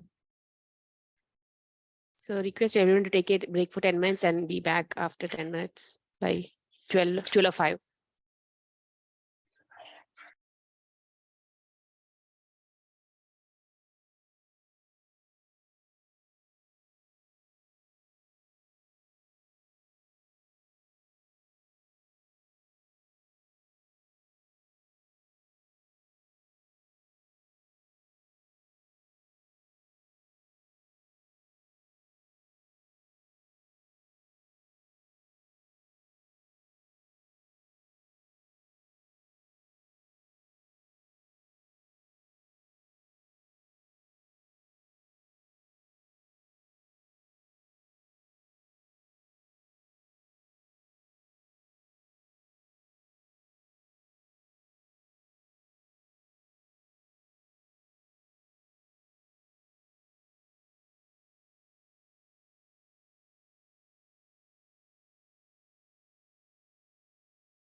Yes, Subhadeep, can I have a word?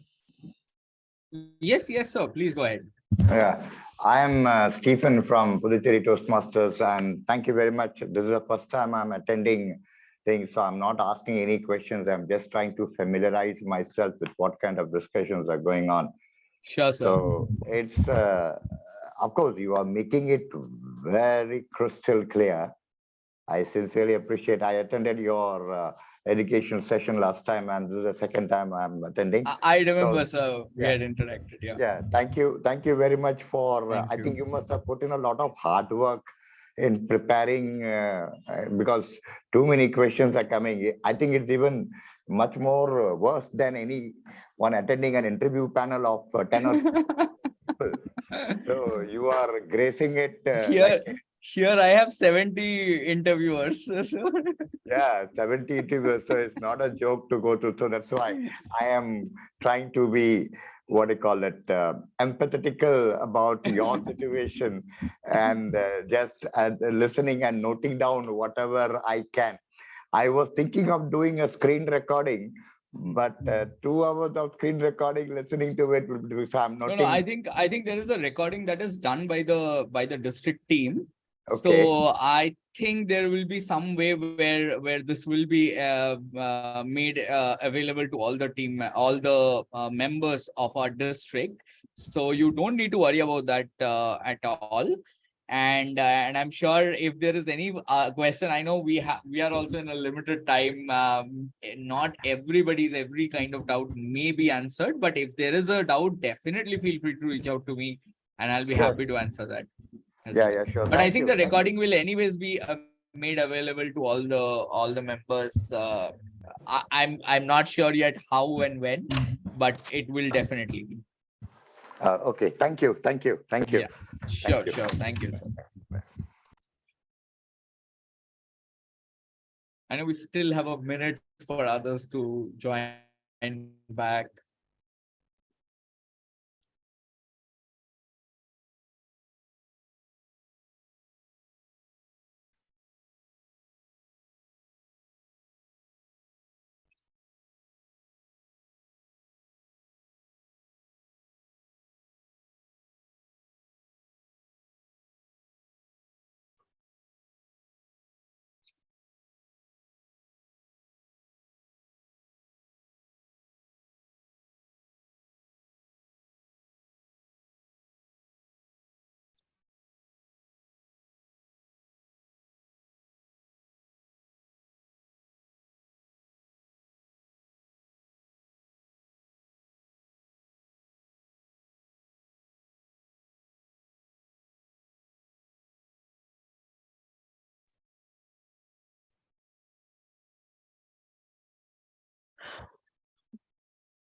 Yes, I think we can get started.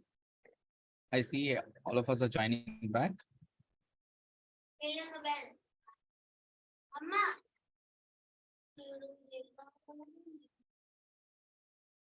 I believe everyone has a nice break and we can get started.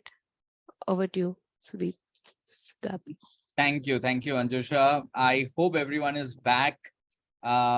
And that was, I think, a very, very good discussion that we had where most of the things that we wanted to actually cover are addressed.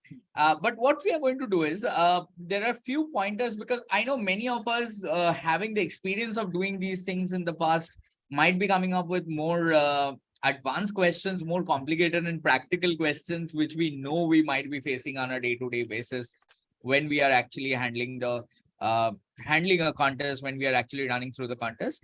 But before I go ahead and quickly show that a run through the international speech contest and the table topics contest as well, I want to quickly show 2 more points just to make sure that all of us are on the same page.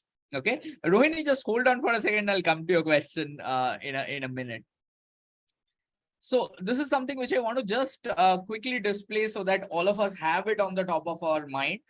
Remember, for a club level contest, if you want to be a judge or a chief judge, you just have to be a member in good standing with a club in good standing. However, if you're taking up area level or beyond, you have to be a paid member for minimum 6 months, right? A new member cannot take up judging.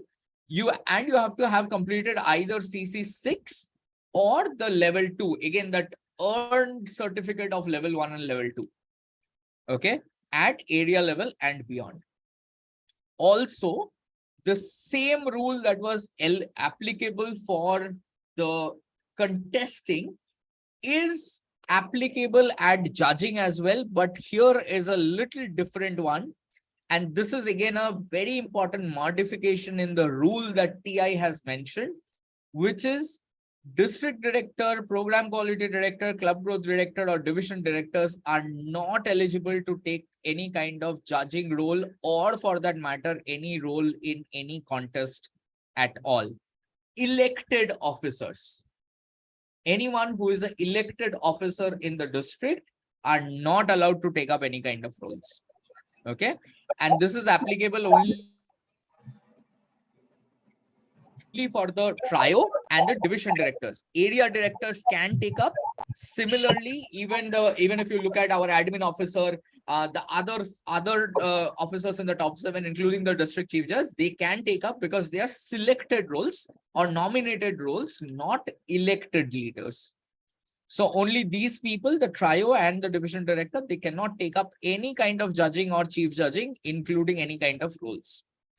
And also, if you're planning to stand for any of the elected roles in July 1, you cannot take up any kind of judging or chief judging at all.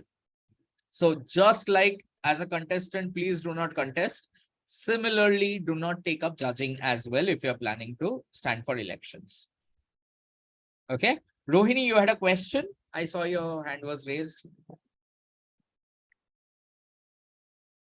In a contest, who can protest? Who all are eligible to protest? Voting judges, judges who are voting judges, not tiebreaker judge, voting judges and contestants of that contest only. So even if, let's say, ISC contest and TT contest is happening in same day, I am an ISC contestant but not a TT contestant, I cannot raise a protest in TT contest. Or I am a TT contestant and not an ISC contestant, I cannot raise a contest in ISC contest. I have to be an ISC contestant to be raising protest in ISC contest. And only the voting judges, not even the tiebreaker judge. Tiebreaker judge does not have any right to raise a protest. Similarly, chief judge or contest chair also cannot raise a protest. The chief judge, even as a chief judge, if I see that there is something wrong, I can disqualify a contestant based on eligibility. As a chief judge, I can disqualify somebody based on eligibility, but not as a protest. Okay. Thank you. Okay, clear? Okay, so I know there might be more questions as well, but before we address the questions, I want to quickly go through the judging criteria of international speech contest and table topics contest. Again, the intent behind spending a little bit time on this is to make sure that while we are taking up judges, we know that what to judge, right? We know that we are judging in the right way. And as I said, our ultimate goal is to make sure we have a district 120 contestant, Indian contestant standing at that district, the international stage. Okay, so first we will quickly come to the international speech contest. Now, anyone who has not seen this before, raise your hand. Anyone who has not seen this before? Those of you who have seen this before, what is this? What is this? It's judging ballot. Thank you so much. This is the International Speech Contest Judges Ballot. Okay. Now, why I want to show this quickly is that if you look at it, there is a clear distinction on how the marks should be distributed. So for example, content is 50%.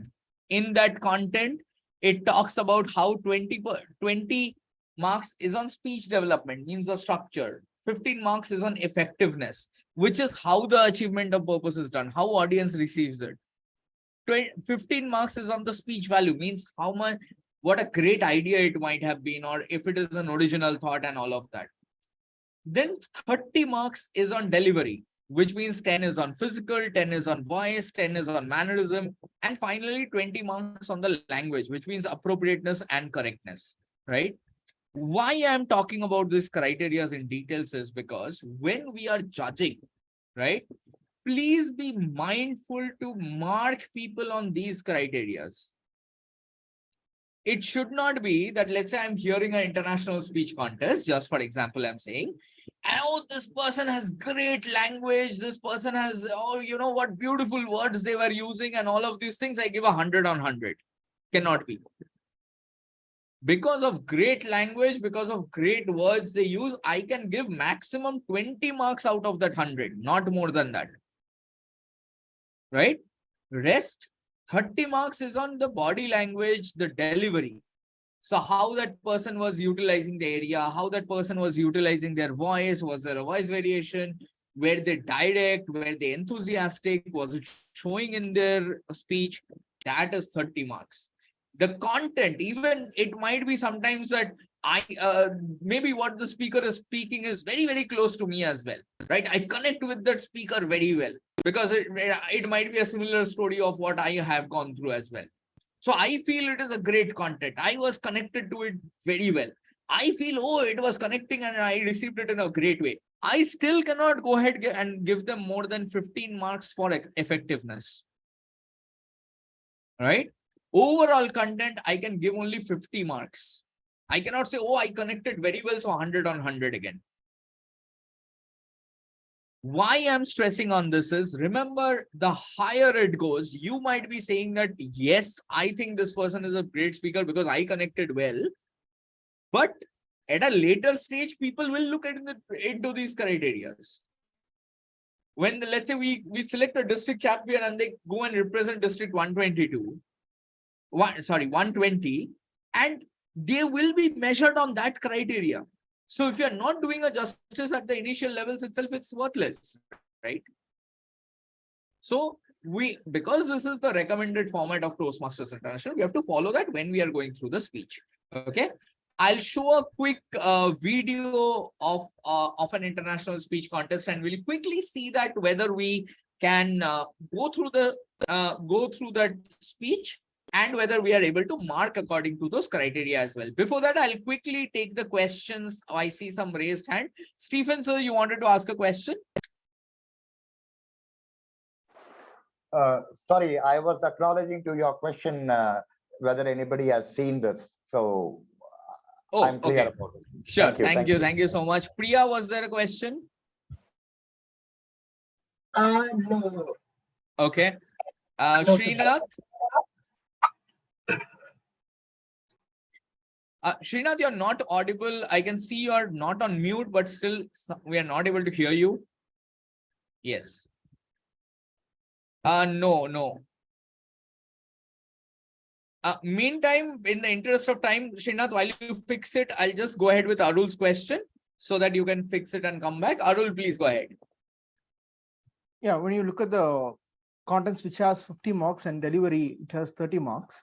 It's not like we are going to go through the script of the speech. We are just going to listen, observe what the person is trying to deliver. Correct. So when you say the content, I find it hard to distinguish between delivery and content, because what the person, the language used, the body language used, the tone and intonation becomes a part of that content. It's how we perceive or we receive the speech in that context. So how do we differentiate between the context and content and delivery part? Very valid point, Arul. So this is why we are saying most of the time, again, I have also, to be very frank, even I have made this mistake during my nascent days of judging, where what we do is we listen to the contestant, right? Overall, we get an overall perspective. Oh, this is how I think the speech went.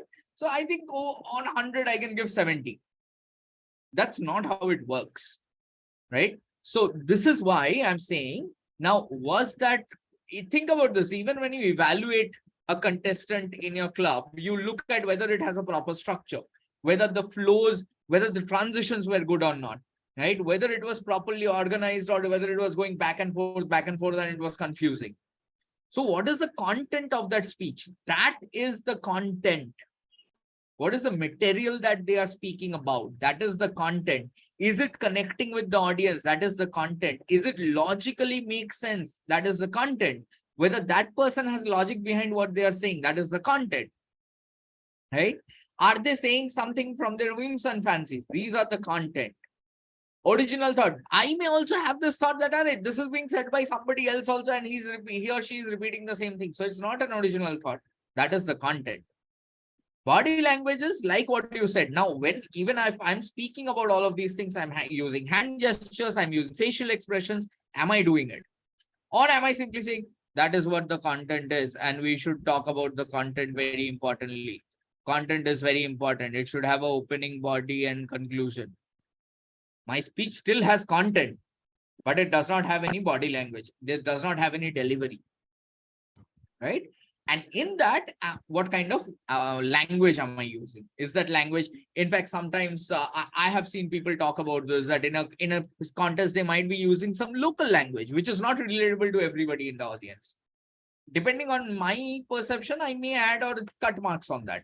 Again, it's my perception, how I perceive it. Definitely, yes. Right? On a same speech, it will not be what I will mark, you will mark the same thing. But there should be discretion according to the criteria. Okay, Arul, I hope I answered that. I'll quickly come back to check if Srinath, you're audible now. Am I audible now? Yes, Arul. Arul, you had a follow-up question? Sorry. Yes, I had a follow-up question. So there is a reception in the effectiveness column. So when you speak about reception, it's how the audience react to that speech, So right? how So I react, if it's that's okay. virtual. No, that's okay. How I react is fine. How I am receiving it is fine. All right. That's okay. Okay. All right, great. Thank you. Thank you. Srinath, I'll come to your question. Sorry. Yeah, sure.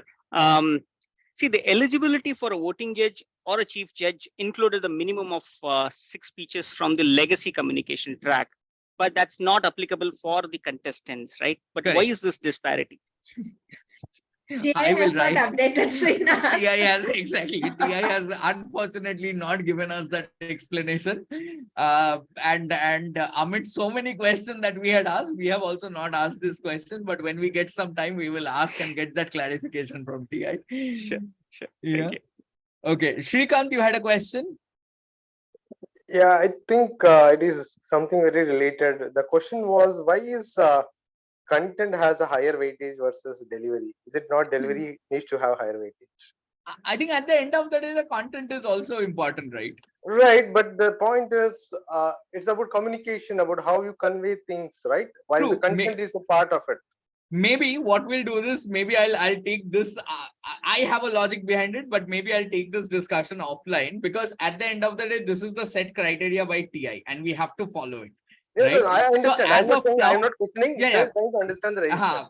I think I understand, Shrikant. In the best interest of time, we'll keep this as a secondary question. I'm sorry for that, but as of now, definitely we would like to go forward with this. But I'll definitely come back to you with this, with my thoughts and perspective of this. Sure. Okay. Thank you. So let me do this. Let me quickly, instead of going into further details about this, let me quickly share a video screen. What I want you to do is, I'm going to quickly show you an ISC video. Watch it. My recommendation is mark through the speech itself, not at the end of it only. That will help you. Try to do that and see if you can segregate the marking as well. I've So shared let link me. to judging ballot on the chat screen, so you can download Yes. that, and it's the editable PDF. You can use that for marking. Awesome. So yes, Gayatri has shared that, and that's an editable PDF itself. So you can use that for the speech. So let me show this. Sorry.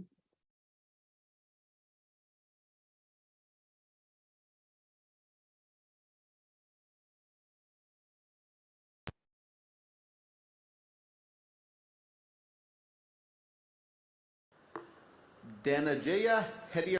Okay. Can you get a quick confirmation if the audio, if the video is visible and the audio was also audible to everyone? Yes. Yes. Okay. So let me restart this and I'll go on mute. Dhananjaya Hediarachi. I see something. I see something. Dhananjaya Hediarachi.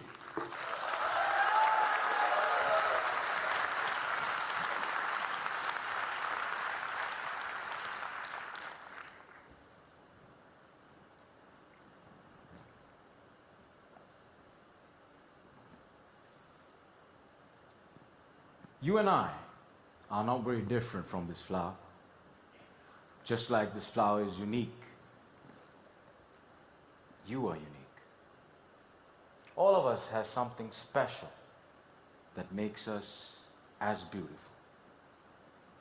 Do you know what makes you special?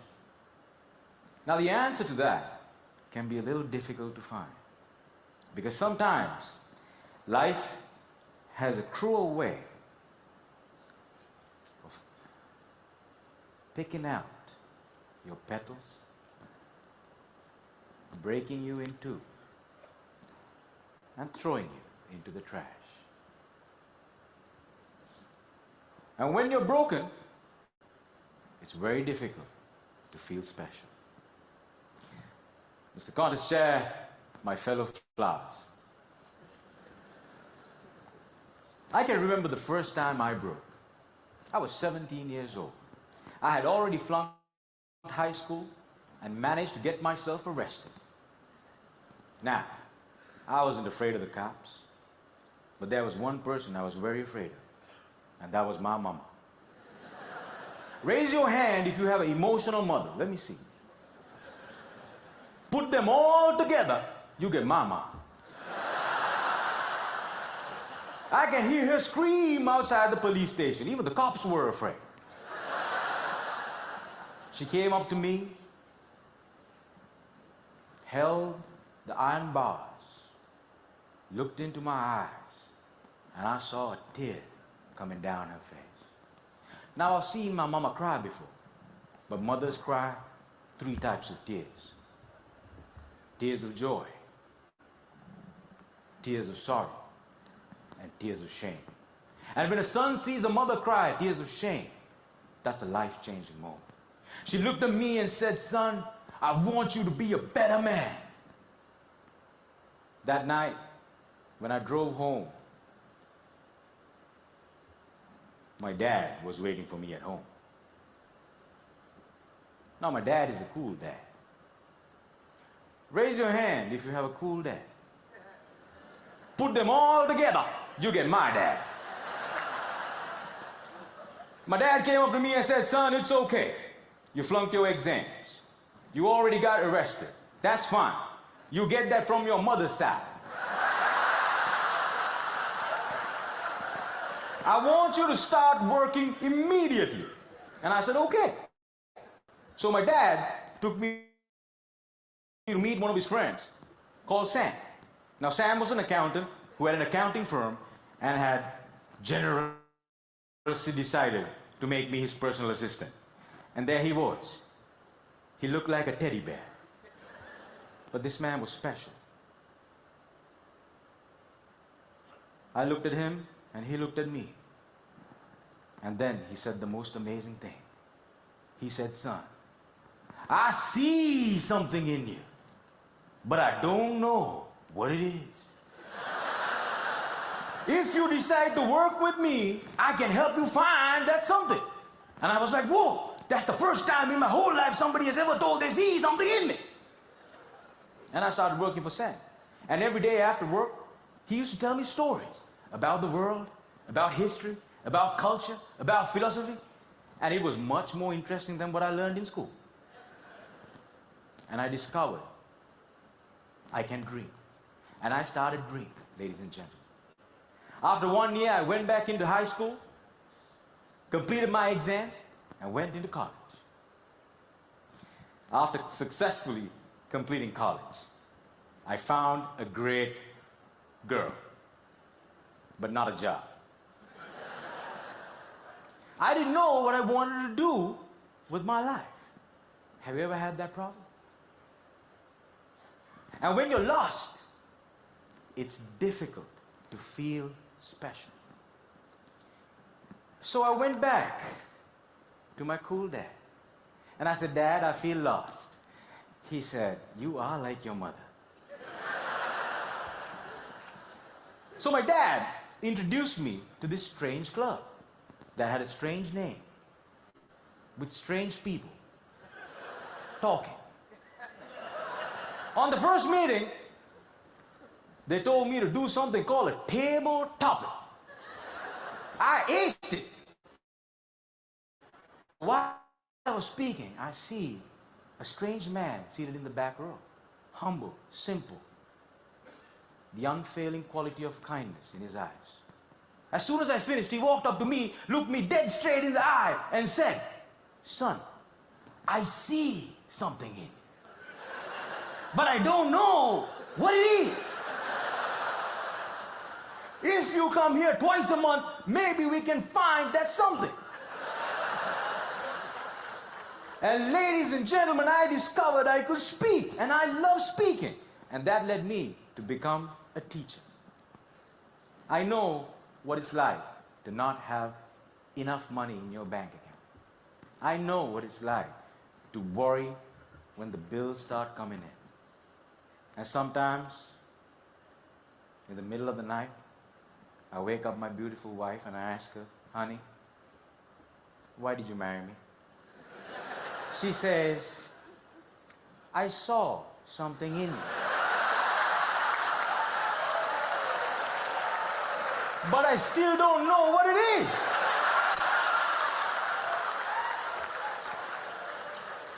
Ladies and gentlemen, today I'm a dreamer, I'm a speaker, and I learned the unfailing quality of unconditional love from my wife. I was broken, and I've been broken, lost, and broke many times in my life. But the people in my life were able to reach into the trash can and make me whole again. If it was up to me, I would have never been able to do that. And this is why if you have great people in your life, no matter how broke, how lost, or how broken you become, they can piece you back together. Ladies and gentlemen, when I look at you, I see something in you. But I don't know what it is. Over to you. Okay, 1 minute for judges to complete marking their ballots.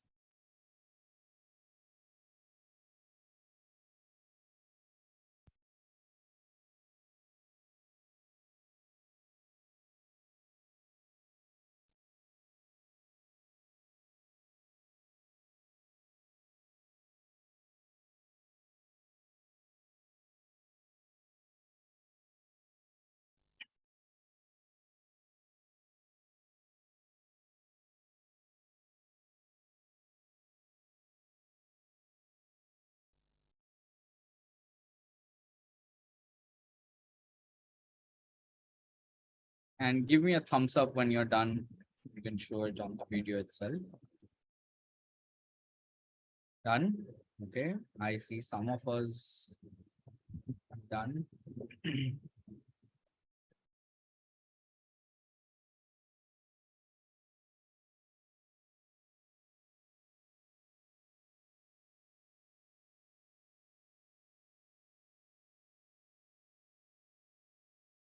Okay, quick check. Were you able to now understand and when you are watching the speech, were you able to segregate that, okay, which part is the content, how am I understanding the delivery, the language, that dissection of it? Yes, no.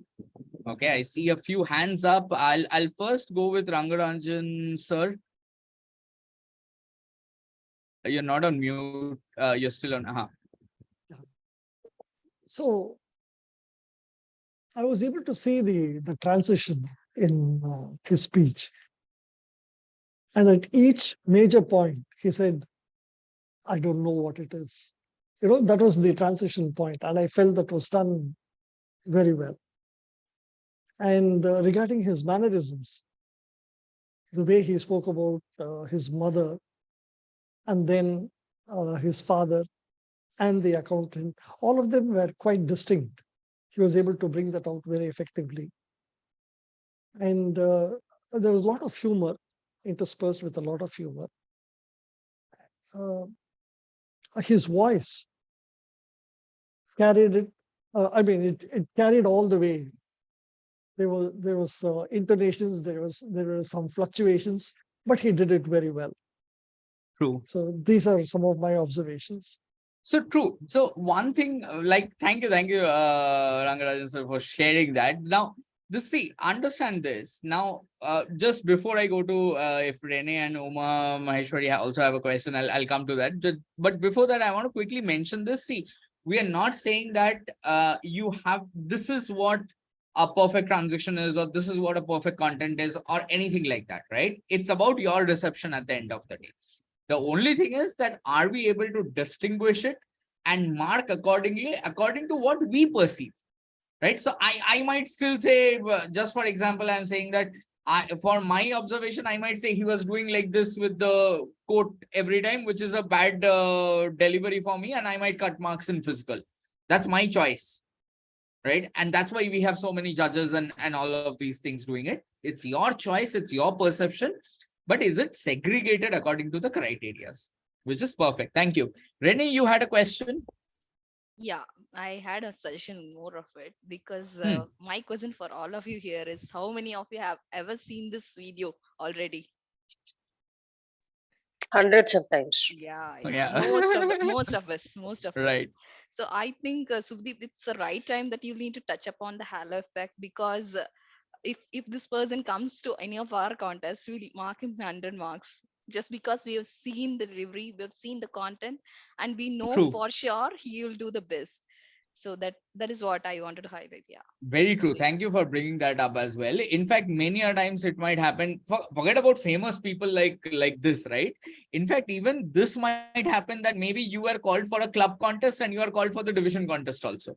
And you already have seen the speech of that particular contestant, right? All of these things also might happen.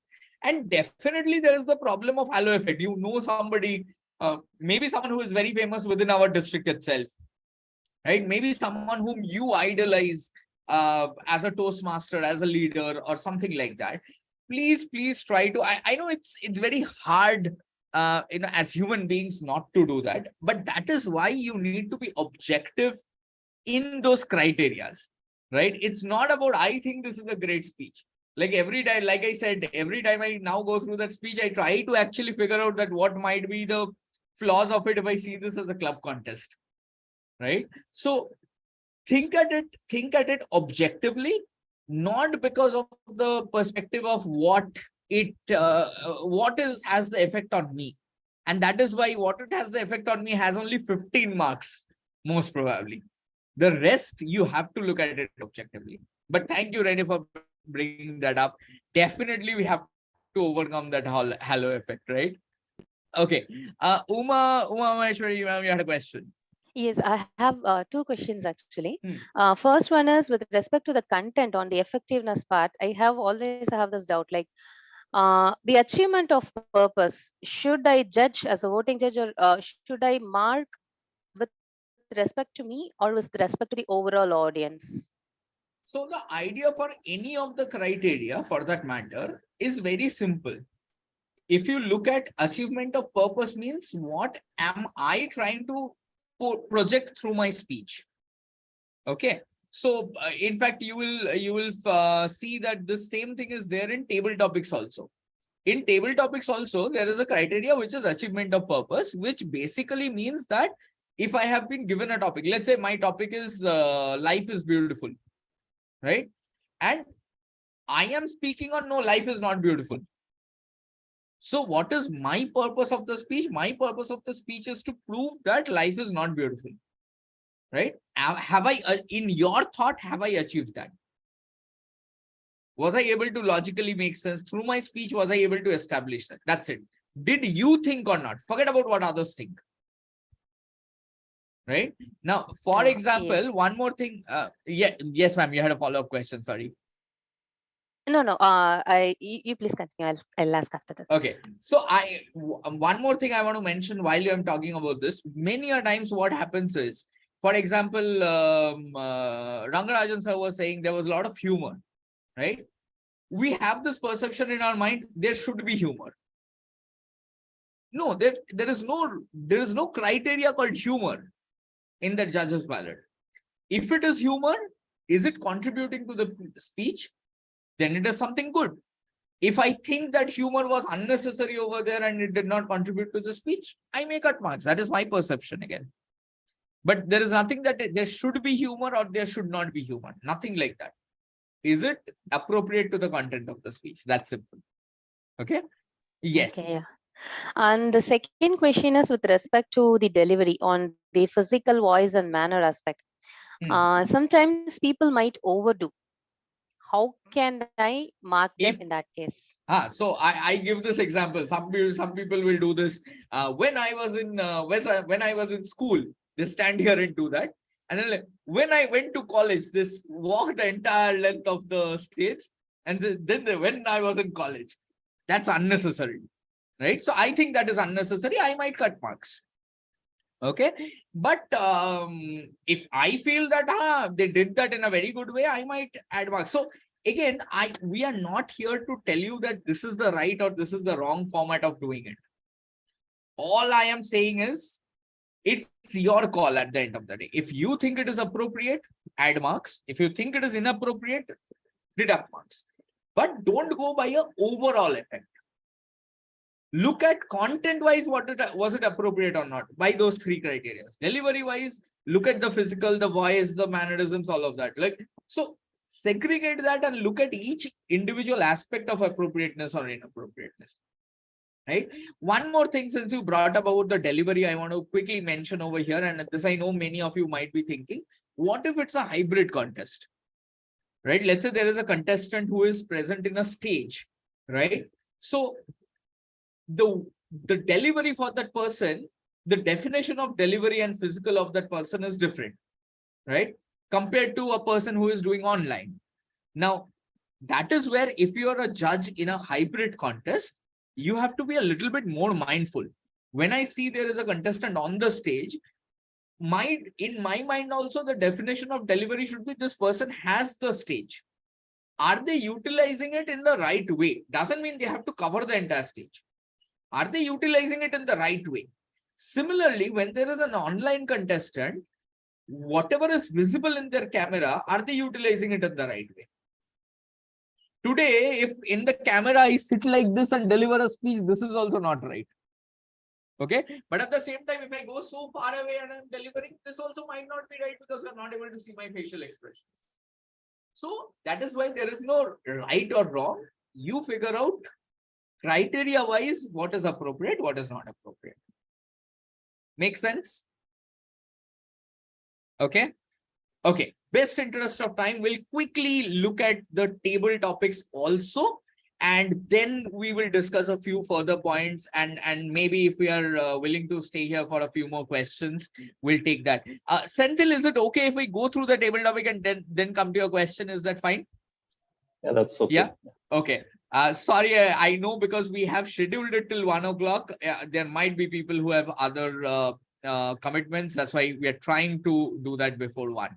So for this, I want to quickly get 2 volunteers as well. While I will bring up the criterias on the screen. Let me get this. So now we come to the, now let me come to the criteria of the table topic contest. Now here, if you look at the table topics contest as well, the criteria are the same: content, delivery, and language. But if you see, the distribution of marks is a little different now. Here, there is more weightage on content, 55. Delivery remains 30. Language is 15. Now here, if you look at the achievement of purpose, have a little bit more marks, 25, which means, am I speaking on topic? And when I say on topic, like I said, it's not that I have to always speak for the topic. Right. So, for example, the topic might be life is beautiful. Doesn't mean I have to say life is beautiful. I might still go ahead and say, no, life is not beautiful.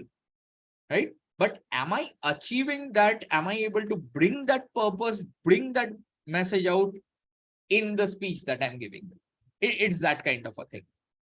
Okay, so let me quickly stop sharing this. Again, the basic idea behind it is the same. What I'm going to do is I need 2 volunteers. I have Rohini and Shubhankar. Are you volunteering? Yes. Okay. Shubhankar gave a very enthusiastic nod. So I'll take this. So Shubhankar and Rohini are going to be our 2 contestants, 2 table topics contestant. Okay. I think I think there are some questions, some comments on the chat. I scored him 100 and 100. Not sure how many of you scored 100. I had actually scored Dhananjay 42, I think, sometime last time I gave him marks. Don't tell this to Dhananjay. They will throw me out of the district itself. Okay, jokes apart.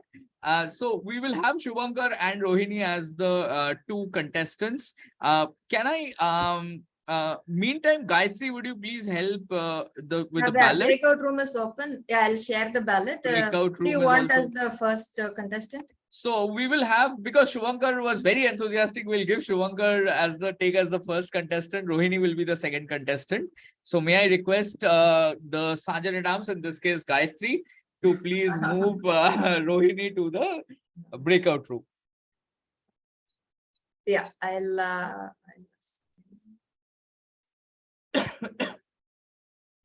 meantime, I will talk about the process of the contest also once this part is done, because I just want you to get a little bit familiarized with the ballots. After that, what we'll do is I will go through a quick run through of the contest process for those of us who are not familiar.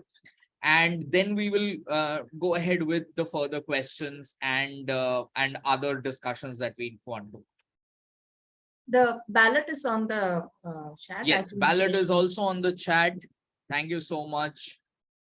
Rohini, are you having an option to join the breakout room?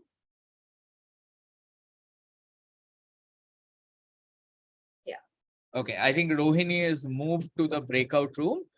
Okay, so we will start the table topics contest. Contestant number 1, Shubhankar. All that glitters is gold. All that glitters is gold. Shubhankar, contestant number 1.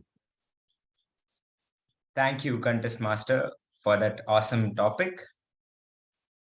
When I think of all that glitters is gold, I literally can think of only gold, because gold,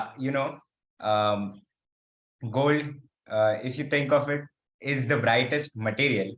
But now relate it to our lives and us as human beings.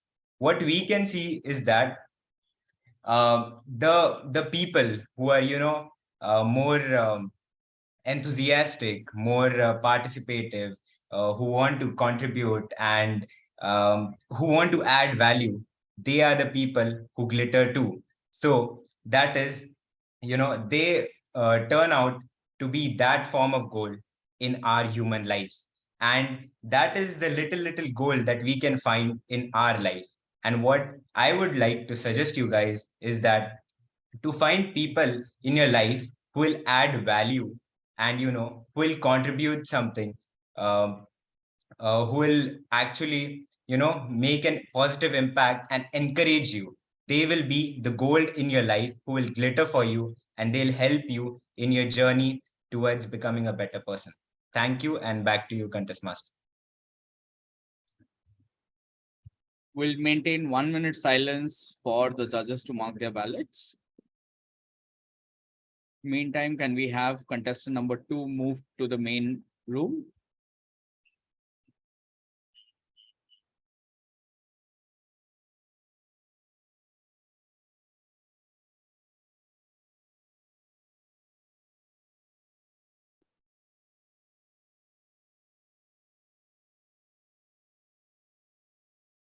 Rohini, are you here? Yes. Okay.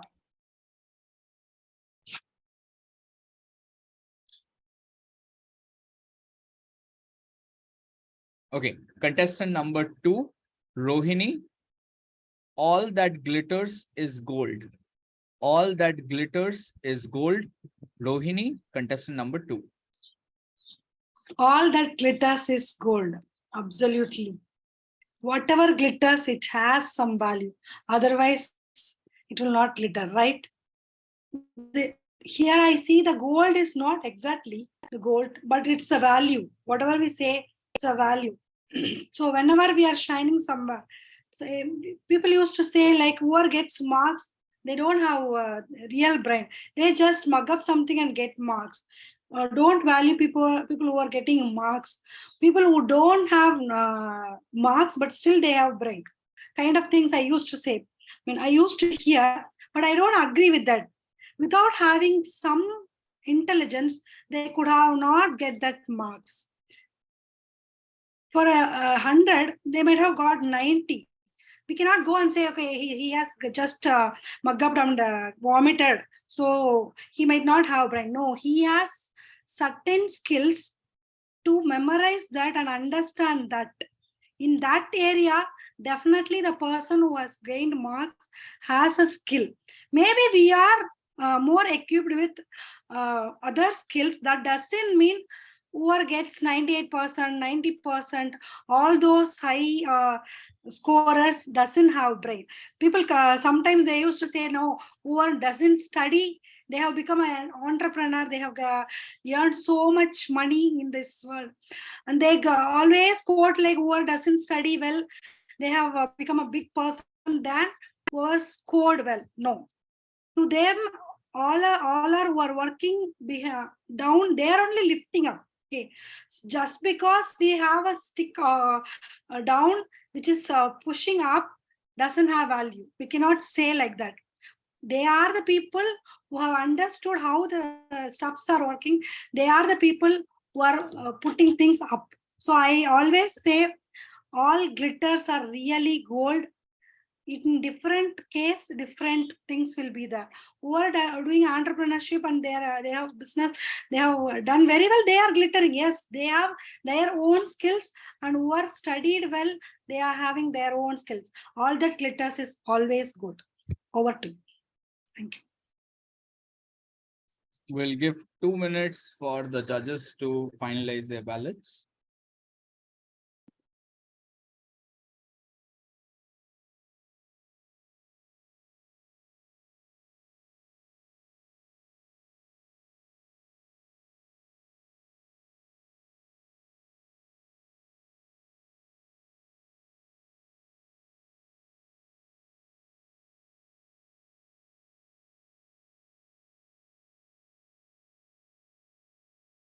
Okay, we'll not wait for the entire 2 minutes in the best interest of time. Officially, we are supposed to, but were we able to, again, we are not going to ask who did better, who did not do better, because I think both did a great job. First and foremost, big round of applause for both Shubhankar and Rohini for volunteering without any notice or without any prior commitment. Thank you so much for that. Coming back to our other Toastmasters, were you able to understand the distinction of the marks? Yes. Okay, and see what we are talking about, right? That how we need to distinguish according to the marks. Again, it's your call how you perceive it.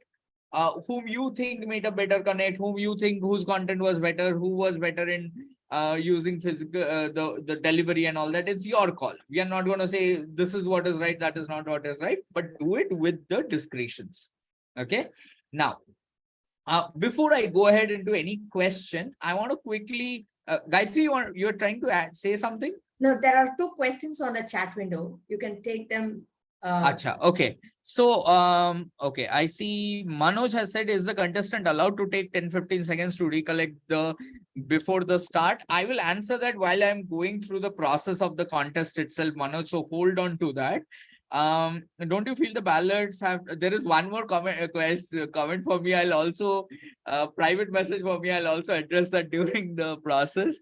Don't you feel the ballots have to be done after all the contestants completed? Definitely not.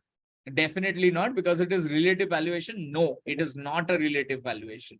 Okay. It's not about whether you compare what Shubhankar said and what Rohini said and figure out who is better and give them more marks. No. So when Shubhankar is speaking, I will see whether what is my thought about his content, what is my thought about his delivery, what is my take about his language. I will mark according to that. Now when Rohini is speaking, what is my thought about Rohini's content, what is my thought about her delivery, what is my thought about her language, I will mark according to that. Right? That is why most of the time, in fact, Rene was mentioning this, right, that halo effect. If you get into the relative comparison, that halo effect will come in more. Right? Today, maybe I know Rohini, I have seen Rohini earlier also, I've interacted with her earlier also. I will be like, oh, Rohini is doing a great job. Okay. But since maybe I don't know Shubhankar, I am thinking, oh, see, he's a new Toastmaster, but still he is doing so good. As much as Rohini is, I might end up giving more marks. This is even a reverse halo effect that might come in. So it's not a comparison. It's about when I'm listening to Shubhankar, I will listen to what Shubhankar's speech is, judge that, give him marks. When I'm listening to Rohini, I will judge that, give her marks. Okay. Now, I'm going to quickly go through the process of the contest itself. Now, in ISC, what we do is, so initially there will be the contest master who will be introduced. The contest master will have a script they have to go through, and after that script is read through, the contest master will check if all the contestants are there and if all the judges have been briefed. This is the official thing. They will ask the chief judge. The chief judge will confirm yes. Now remember, before all of this, every contestant must be present in the venue, be it the online venue, be it the physical venue, whatever format is chosen, they must be present before the contest master starts speaking. Okay. I'll come to the details about this a little later, also where a contestant might get disqualified. However, so once this is read through, now in case of ISC contest, they will start calling the contestants one by one, and they will call them in the format of name, topic, name. Remember, you should not read out Toastmasters or distinguished Toastmaster, anything like that.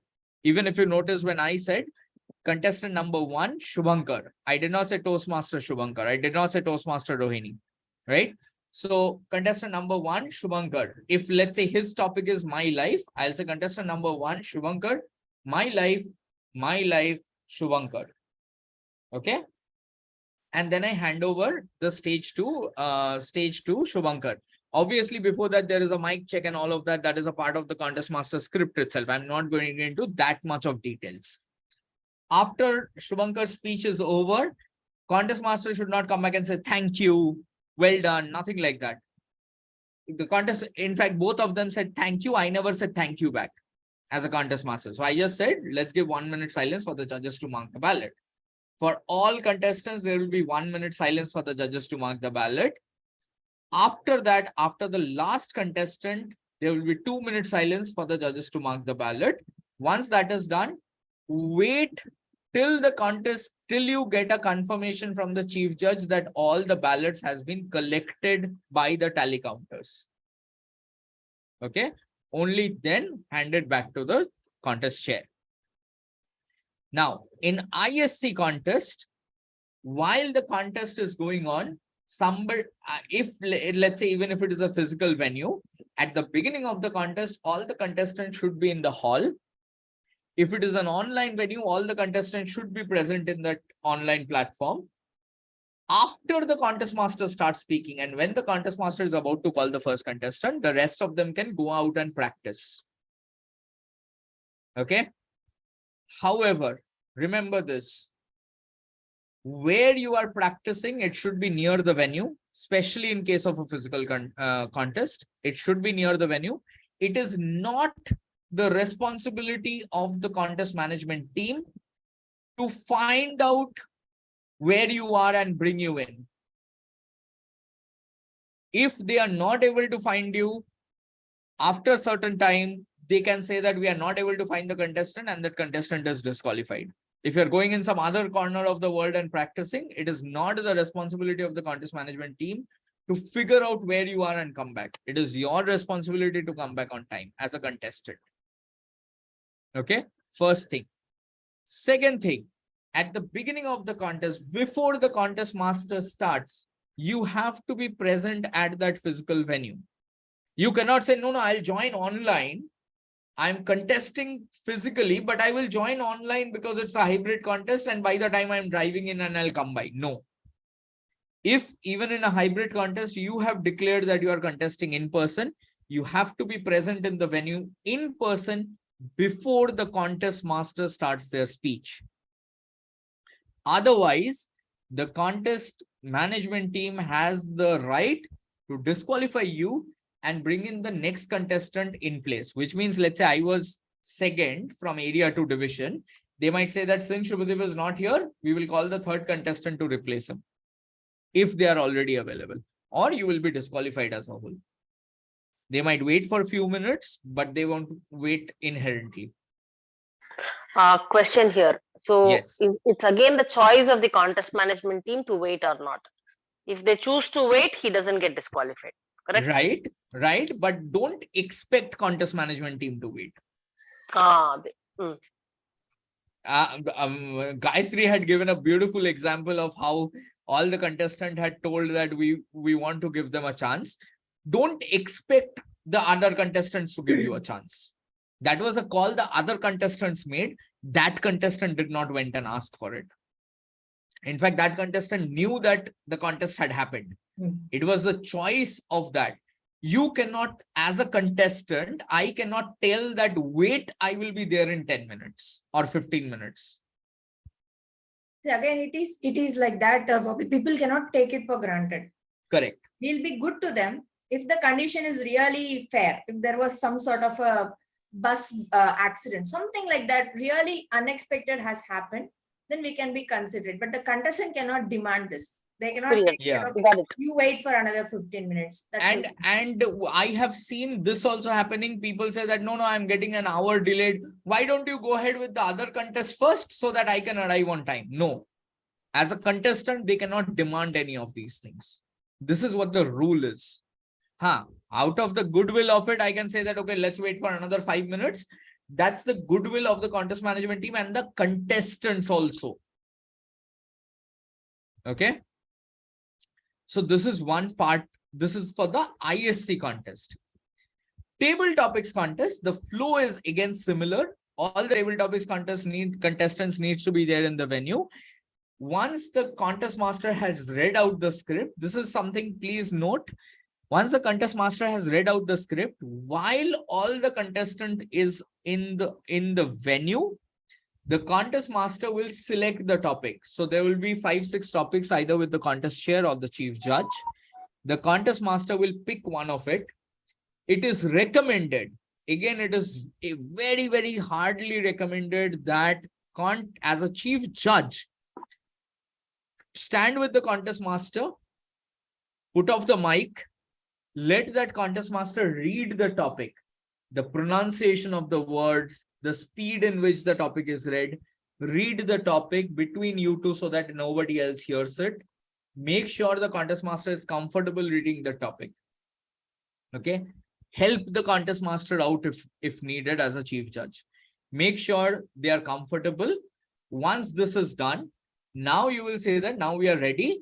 Except the first contestant, everybody else needs to be moved to the breakout room. In an online contest, they will be moved to a breakout room. In an in-person contest, they will be moved to a physical holding area. Okay. One by one, the contestants will be called in and they will be given their topic with 1 minute break each time. And at the end, again, 2 minutes break.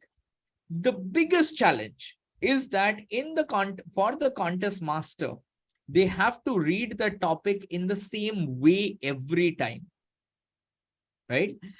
So for example, let's say the topic is the grass is always greener on the other side.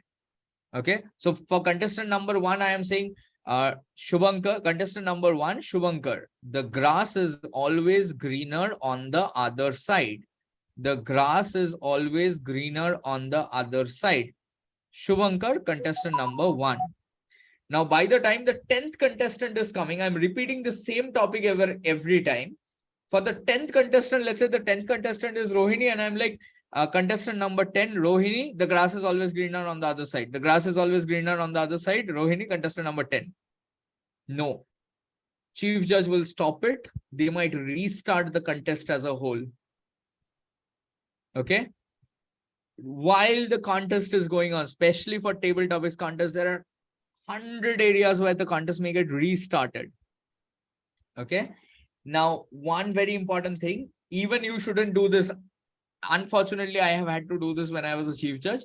The contest master, so the topic was something like this, all that glitters is gold.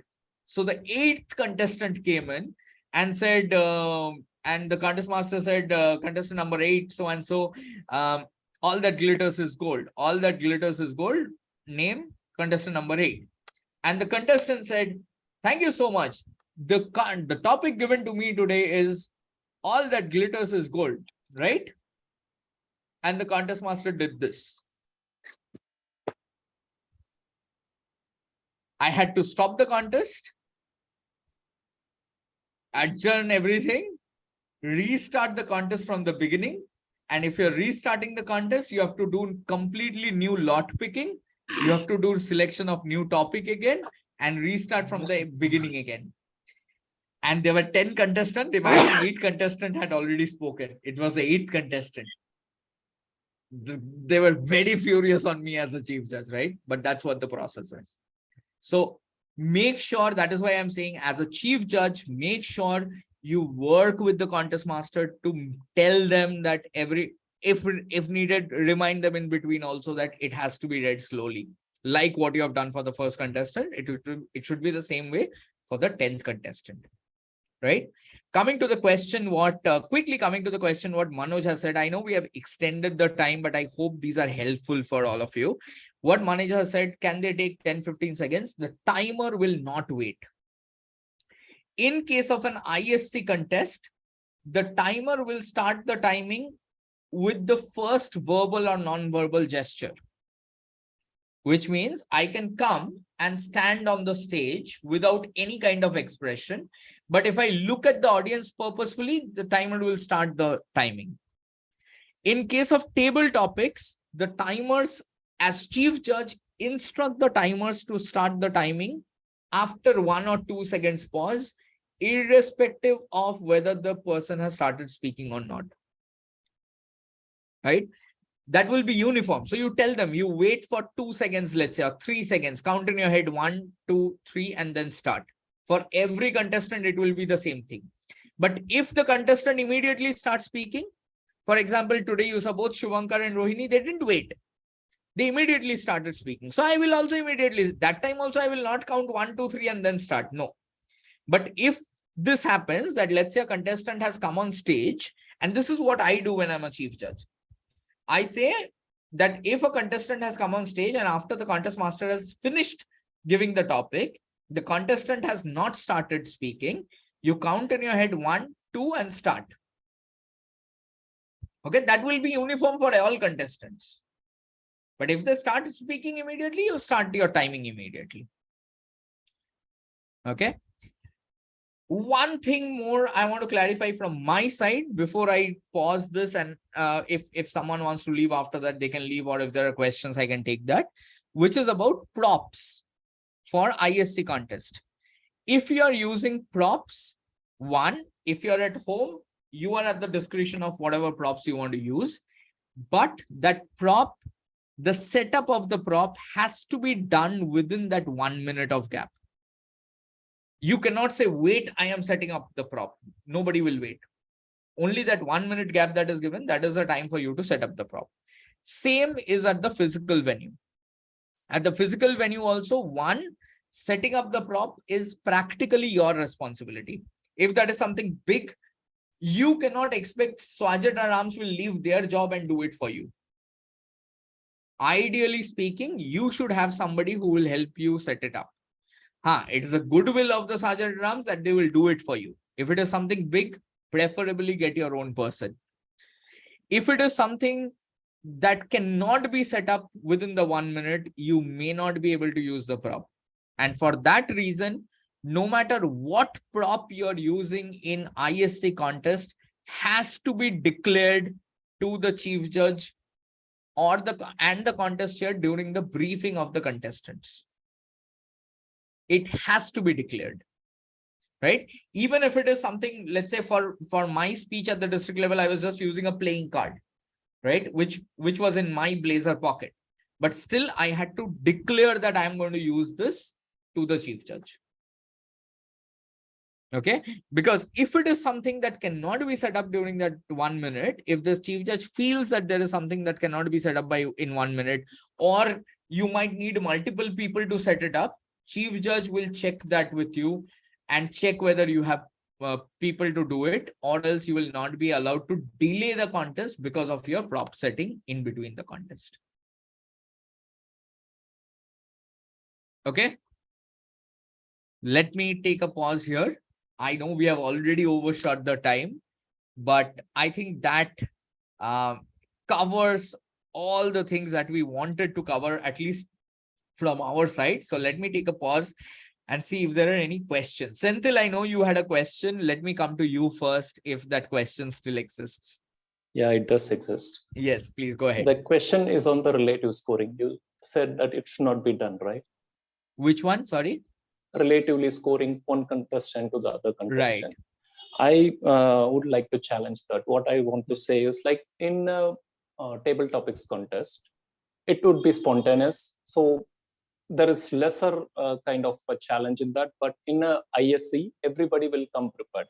So when I listen to a first speaker and I feel like their physical or their voice is great, I score them the highest score.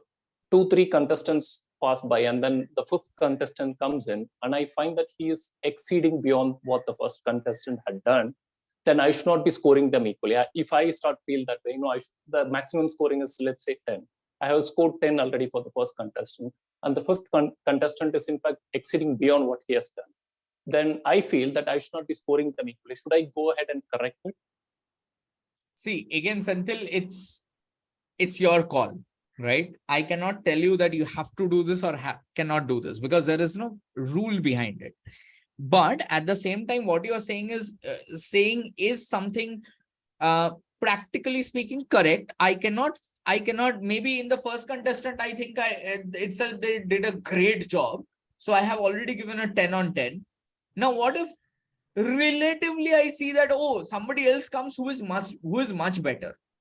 Now, what I am trying to say is that definition of much better should not be from the perspective that, oh, did Rohini did better than Shubhankar? That comparison shouldn't be. If in my mind, I think Rohini spoke, oh, I think Shubhankar did a great job, so I have already given a 10 on 10 to Shubhankar, let's say. They are ISC contestant, let's say. But when Rohini comes, I see, oh, she is doing a much better, better speech, right? Which in my mind is a better speech. Then it's okay. But it shouldn't be a comparison that Rohini's speech is better than Shubhankar. That is why I have to mark more. No. Okay. Right? That's what I'm saying. It should not be relative marking. But what you are saying, that if I feel that yes, that is a a better form of delivery itself, I can go ahead and give them more marks. Yeah. I hope I clarified that. So I can go back and correct the scoring. Yeah. That's right. That's right. That's up to you. That's why I'm saying those things, those details, I leave it up to you. You just you just segregate it according to the criteria. Okay. Okay, there was a question. What is the role of the voting judge? Voting judges are the ones who marks the ballots itself at the end of the day. Oh, one more thing I want to quickly mention over here. I know this is something also very important for some of you who might be new. For the tiebreakers ballot, you will see that everyone has, there are 10 contestants. Tiebreaker ballot, all the 10 has to be marked. Okay. Now, I want to quickly show this as well. Let me show the tally counter sheet. Give me 1 minute and quickly show this.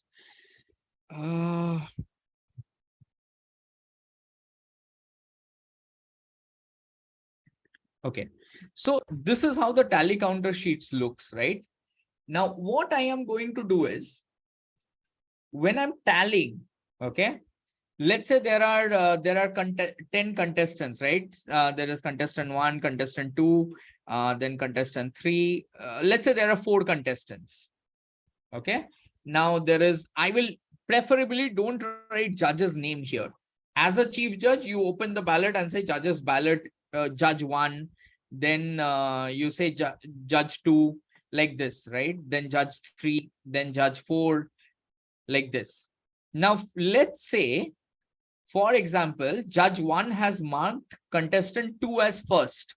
So if contestant 2 is first, I will give him 3 marks. Let's say contestant 1 is second, so I'll give him 2 marks, and contestant 3 is third, so I'll give him 1 marks. Now, for judge 2 also, let's say 2 is first. Let's say for him, contestant 2 is also second, but contestant 4 was third. Okay. Now, judge 3 also has marked this as first, this as second, and this as third. This guy also has marked this as first, him as second, and let's say this one as third. Now, when I try to tally this, what happens is this guy is clearly the winner with 12 marks. Contestant 1 is clearly in the second place with 8 marks. But contestant 3 also has 2 marks, and contestant 4 also has 2 marks. So which means there is a tie between contestant 3 and contestant 4. Now, let's say I will open the tiebreakers ballot. And I will see in the tiebreakers ballot between contestant 3 and contestant 4, who is in a higher position. So let's say in the tiebreakers ballot, contestant 4 is first and contestant 3 is, let's say, second. So between these two, contestant 4, now when I'm putting the tally sheet together, so first place is contestant 1. First place is contestant 2 because he has 12 marks. Second place is contestant 1. Now in tiebreakers ballot, because contestant 4 had a higher position than contestant 3, this will become contestant 4. So winner is contestant 2, second place is contestant 1, third place is contestant 4. However, let's say, just for example, let's say forget about this part. Let's say contestant 2 also has, contestant 1 also has 8, contestant 3 also has 8. There's a tie between contestant 1 and contestant 3. So clearly now contestant 2 is the winner. Now between contestant 1 and 3, I will see that who has a higher position in the tiebreakers ballot. Let's say contestant 1 has a higher position in the tiebreakers ballot. Contestant 1 is first in the tiebreakers ballot. So between these two, contestant 1 gets a higher mark. So which means contestant 1 gets the second place. And because contestant 1 has got the second place, contestant number 3 will get the third place. Contestant 4 will not come at all. I have a doubt. Could you please scroll up? Yes. Yeah. So this is judges 1 has given the first place to see third contestant, right? Correct. So when we add everything, who has a maximum number will be the winner? So you will get the judges ballot as you will. I think there is a confusion. As per the ballot, the first place is given to contestant number 2, Anju. Okay. It's so 3-2-1, right, Shubhadeep? So what did Manju say? Sorry. He was asking contestant 3 is in first place. No. Contestant 2 is in first place. I think Subhadeep, you can show that how let me given the points. No? So let me clarify this. Yeah. So let me clarify this. The idea is if I go back, wait, let me. Okay, got it. 3 points is for the first place. Okay, got it. Thank you. The idea is that when you get the judge's ballot, you will only get the bottom part of it. So a judge will only tell you first, second, third, right? Whoever is in first place, I will give them 3 points. Whoever is in second place, I will give them 2 points. Whoever is in first place, I will give them 1 point in the tally sheet. Okay, got it. Thank you. Okay. Once this tallying is done, now there is also one more thing, which is called the notification form, right? Where is the, I had kept this notification winners. 1 minute. Notification form. So this is how the notification form looks. Okay. Let me share this. Give me. Okay. This is what the notification form looks like. Now, if you look at this, let's say, even if this ballot, if I take, I have only contestant 1, 2, 3, and 4. Now, from this winners list, if I go back to the notification form, so first place is contestant number 2, right? Second place is contestant number 1, and third place is contestant number 3. So I give second place to contestant number 1. Third place is contestant number 3. Now here I can also see that fourth place is contestant number 2, contestant number 4. So I go here and I say fourth place is contestant number 4. Now let's say amidst all the judges also, there is contestant number 5, contestant number 6, contestant number 7, contestant number 8, contestant number 9, and then contestant number 10. But none of these people have got any marks in the judges' ballot. Okay. So how do I fill this up? Now what I will do is, now I will go back to the tiebreakers ballot. In the tiebreakers ballot, they have to mark for all the 10 contestants. So they will say that this is contestant number 1, this is contestant number 2, like this 10. Now let's say in the tiebreakers ballot, contestant number 10 is first. Just for example, I'm saying. Okay, let's say tiebreakers ballot contestant number 10 is first. So what I will do now, since contestant number 2, 1, 3, and 4 is already here, now in tiebreakers ballot contestant number 10 is first. So fifth position is contestant number 10. Now let's say contestant number 1 was second in his ballot. So contestant number 1 is already here. Now contestant number 7, let's say, is in the third position in the tiebreakers ballot. So 6 becomes contestant number 7. So like this, I will fill in the rest of the 10 positions in the notification form, and I will pass on that notification form to the next level contestant, next level of contest.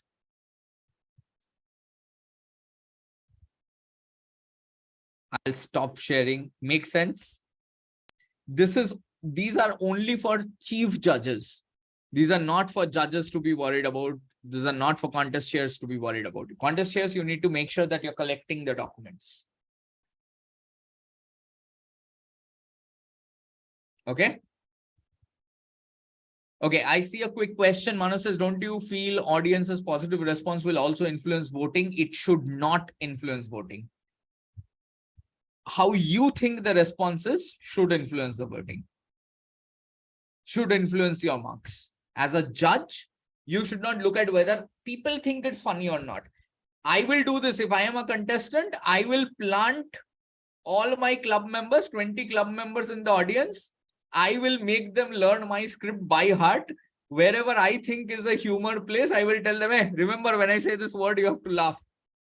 20 people will laugh. Along with that, at least 20 more will laugh. You will think that it is a good humor. Shouldn't be. So, and humor should not be an influencing factor in ISC. That's why I mentioned that itself. That is the humor appropriate to the speech? If you think it is appropriate to the speech, then you give marks accordingly.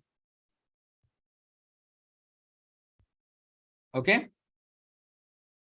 Any questions, any thoughts?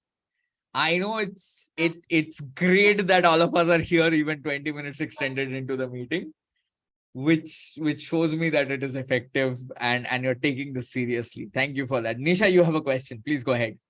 Thank you, Toastmaster Shubhadeep. So in case of tiebreaker, should we not include his results also in the end and then sum it up in total? Okay.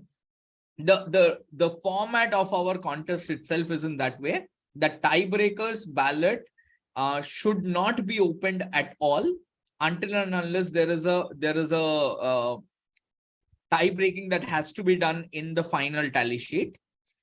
And if you have to get the rest of the audience, rest of the contestants' position for the notification. I hope I clarified that, Nisha. No, it's still not clear. So if there is a tie, my question is, should we include his results for the other contestants also, or should we just focus on the one who has tie? No, only, so the idea is very simple. I'll quickly show this one once again, the tally sheet. If you look at this, okay, now here the tie is only between contestant number 1 and contestant number 3. Okay. For me, if I am the chief judge, I don't care what is contestant number 2's position in the tiebreakers ballot. Okay. I will only see between contestant number 1 and contestant number 3 who has a higher position. I will not even care whether they are second or third. Got it.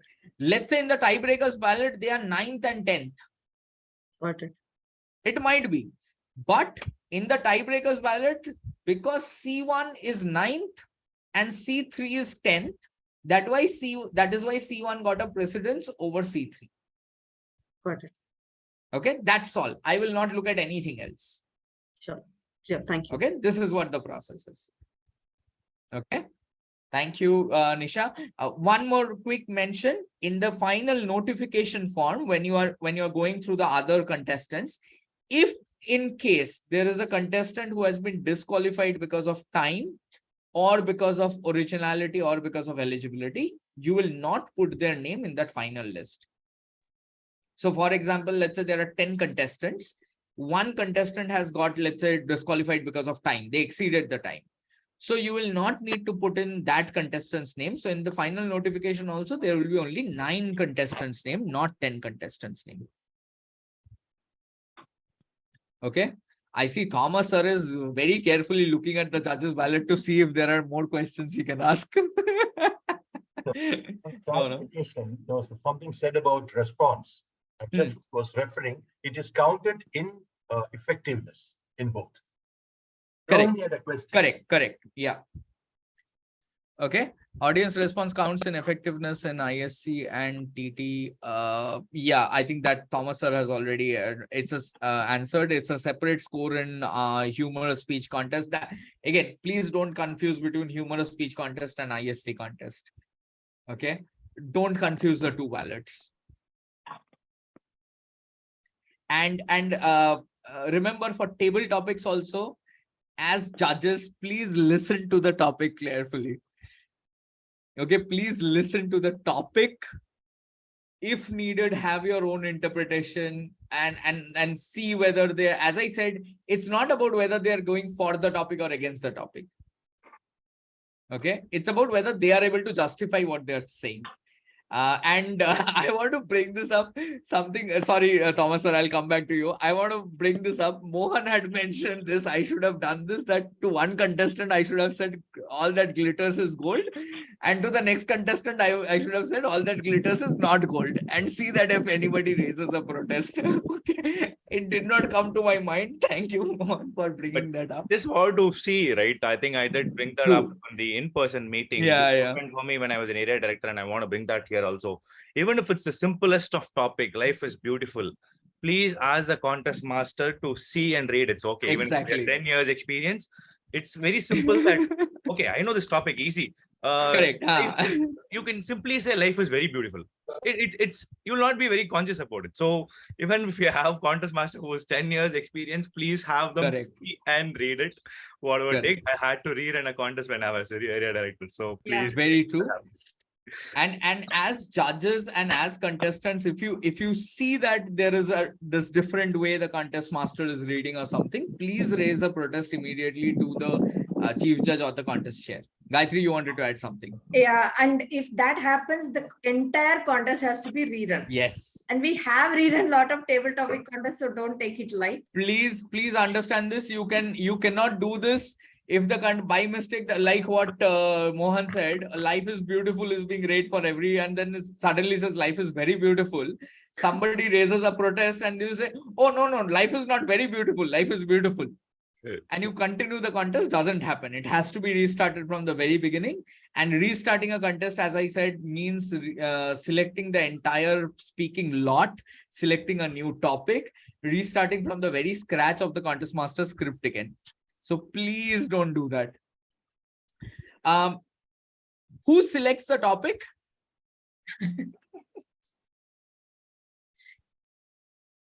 Table topic master. You're not, there is no table topic master here. Chief judge or and contest chair? Chief judge and contest. Ideally, it is the role of the contest chair. They can take the help of the chief judge. Nowhere I should hear area director, division director, district director, PQD, CGD, district chief judge came and selected my topic.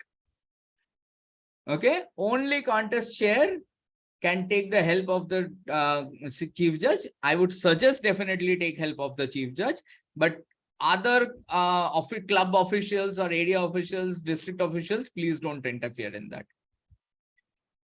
Okay. Any final questions? I had yes, one. yes, Tapas, you had a question. Sorry. No, this is fact and not fiction. At a division level, 5 of us spoke thinking that particular word is room. 5 of others spoke thinking the word is something else. No, seriously, I was not sure whether I could ask for a clarification. Of course, chief judge should come in. It didn't happen. It's okay. What should we do? I know that contest that you're talking about, Thomas sir.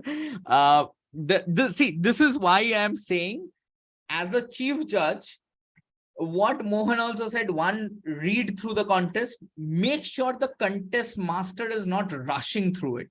See, as Indians, all of us have different accents, right? That's something that is inherent in us, all Indian folks, right? So that is why I mentioned, as a chief judge, I always do this whenever I take up chief judge. Once they have picked out the topic, I tell them to read it in their mind once or twice, and then switch off the mic, come away, read it out loud to me, and I want to hear the pronunciation and see that whether they are doing the pronunciation correctly or not. If not, I let people sit through. Even if it takes 5 minutes, I will clarify the pronunciation with the contest master, make sure they are on the same page. I am satisfied with the pronunciation of that, and then only go ahead. Sure. But as a contestant, can I ask for a clarification? No. Unfortunately, no. Unfortunately, no. If a contestant asks for a clarification, and even if an audience member clarifies it, it will go for a restart. There's a question on the chat. Can the contest master give the slip for contestant to read uniformly? No. Definitely no. Definitely no. Definitely no. A big no. Just like we have clarified that it should not be put on the chat as well in case of an online contest. Definitely no. For this is where the listening skills plays a very important role. And see, even as a contest master, if you even acknowledge, yes, that is the topic, like the contestant asks, isn't that the topic? The contest master has to have a very poker face and look straight. If even if they say yes, correct, the read on the contest.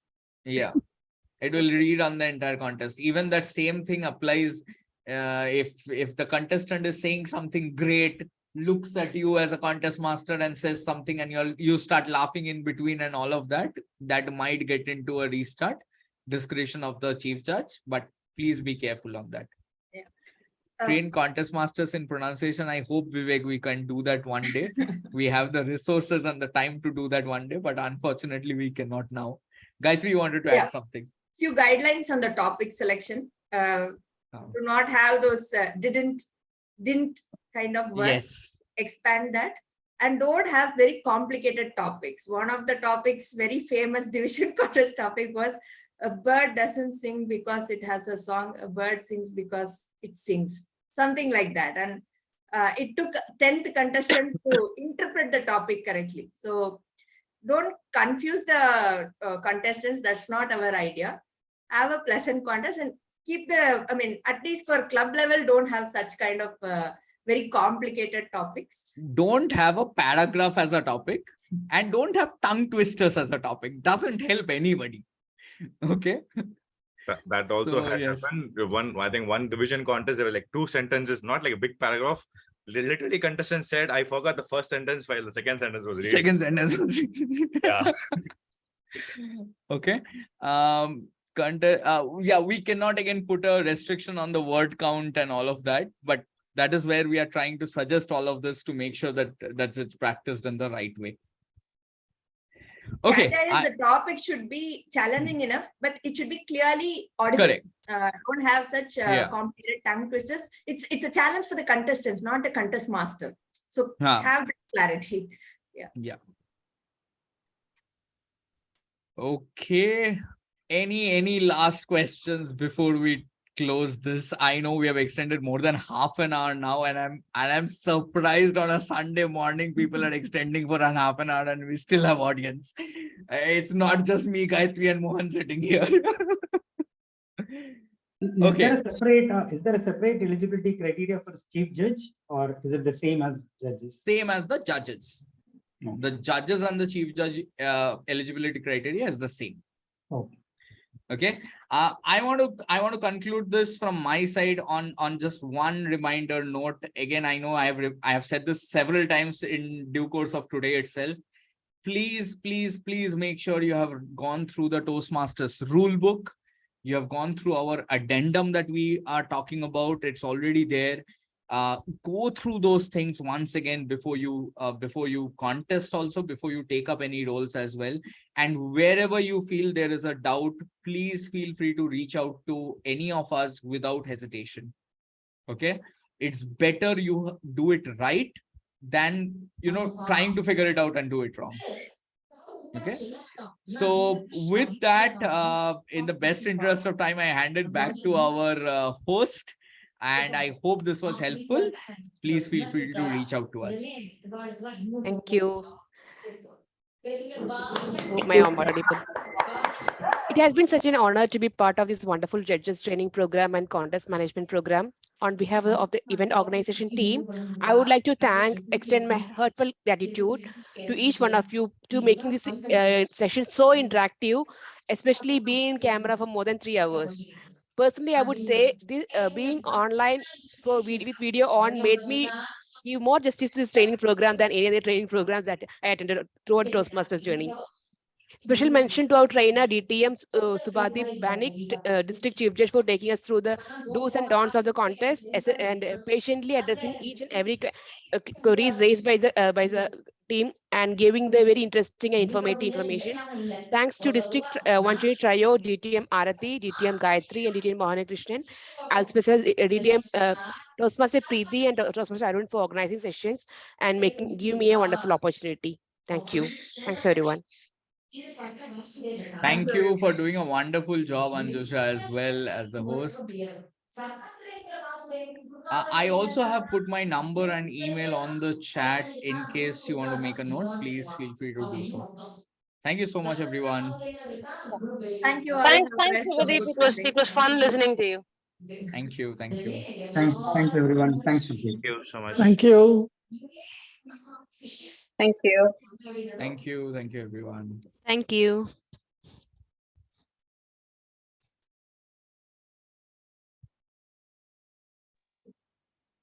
Thank you all.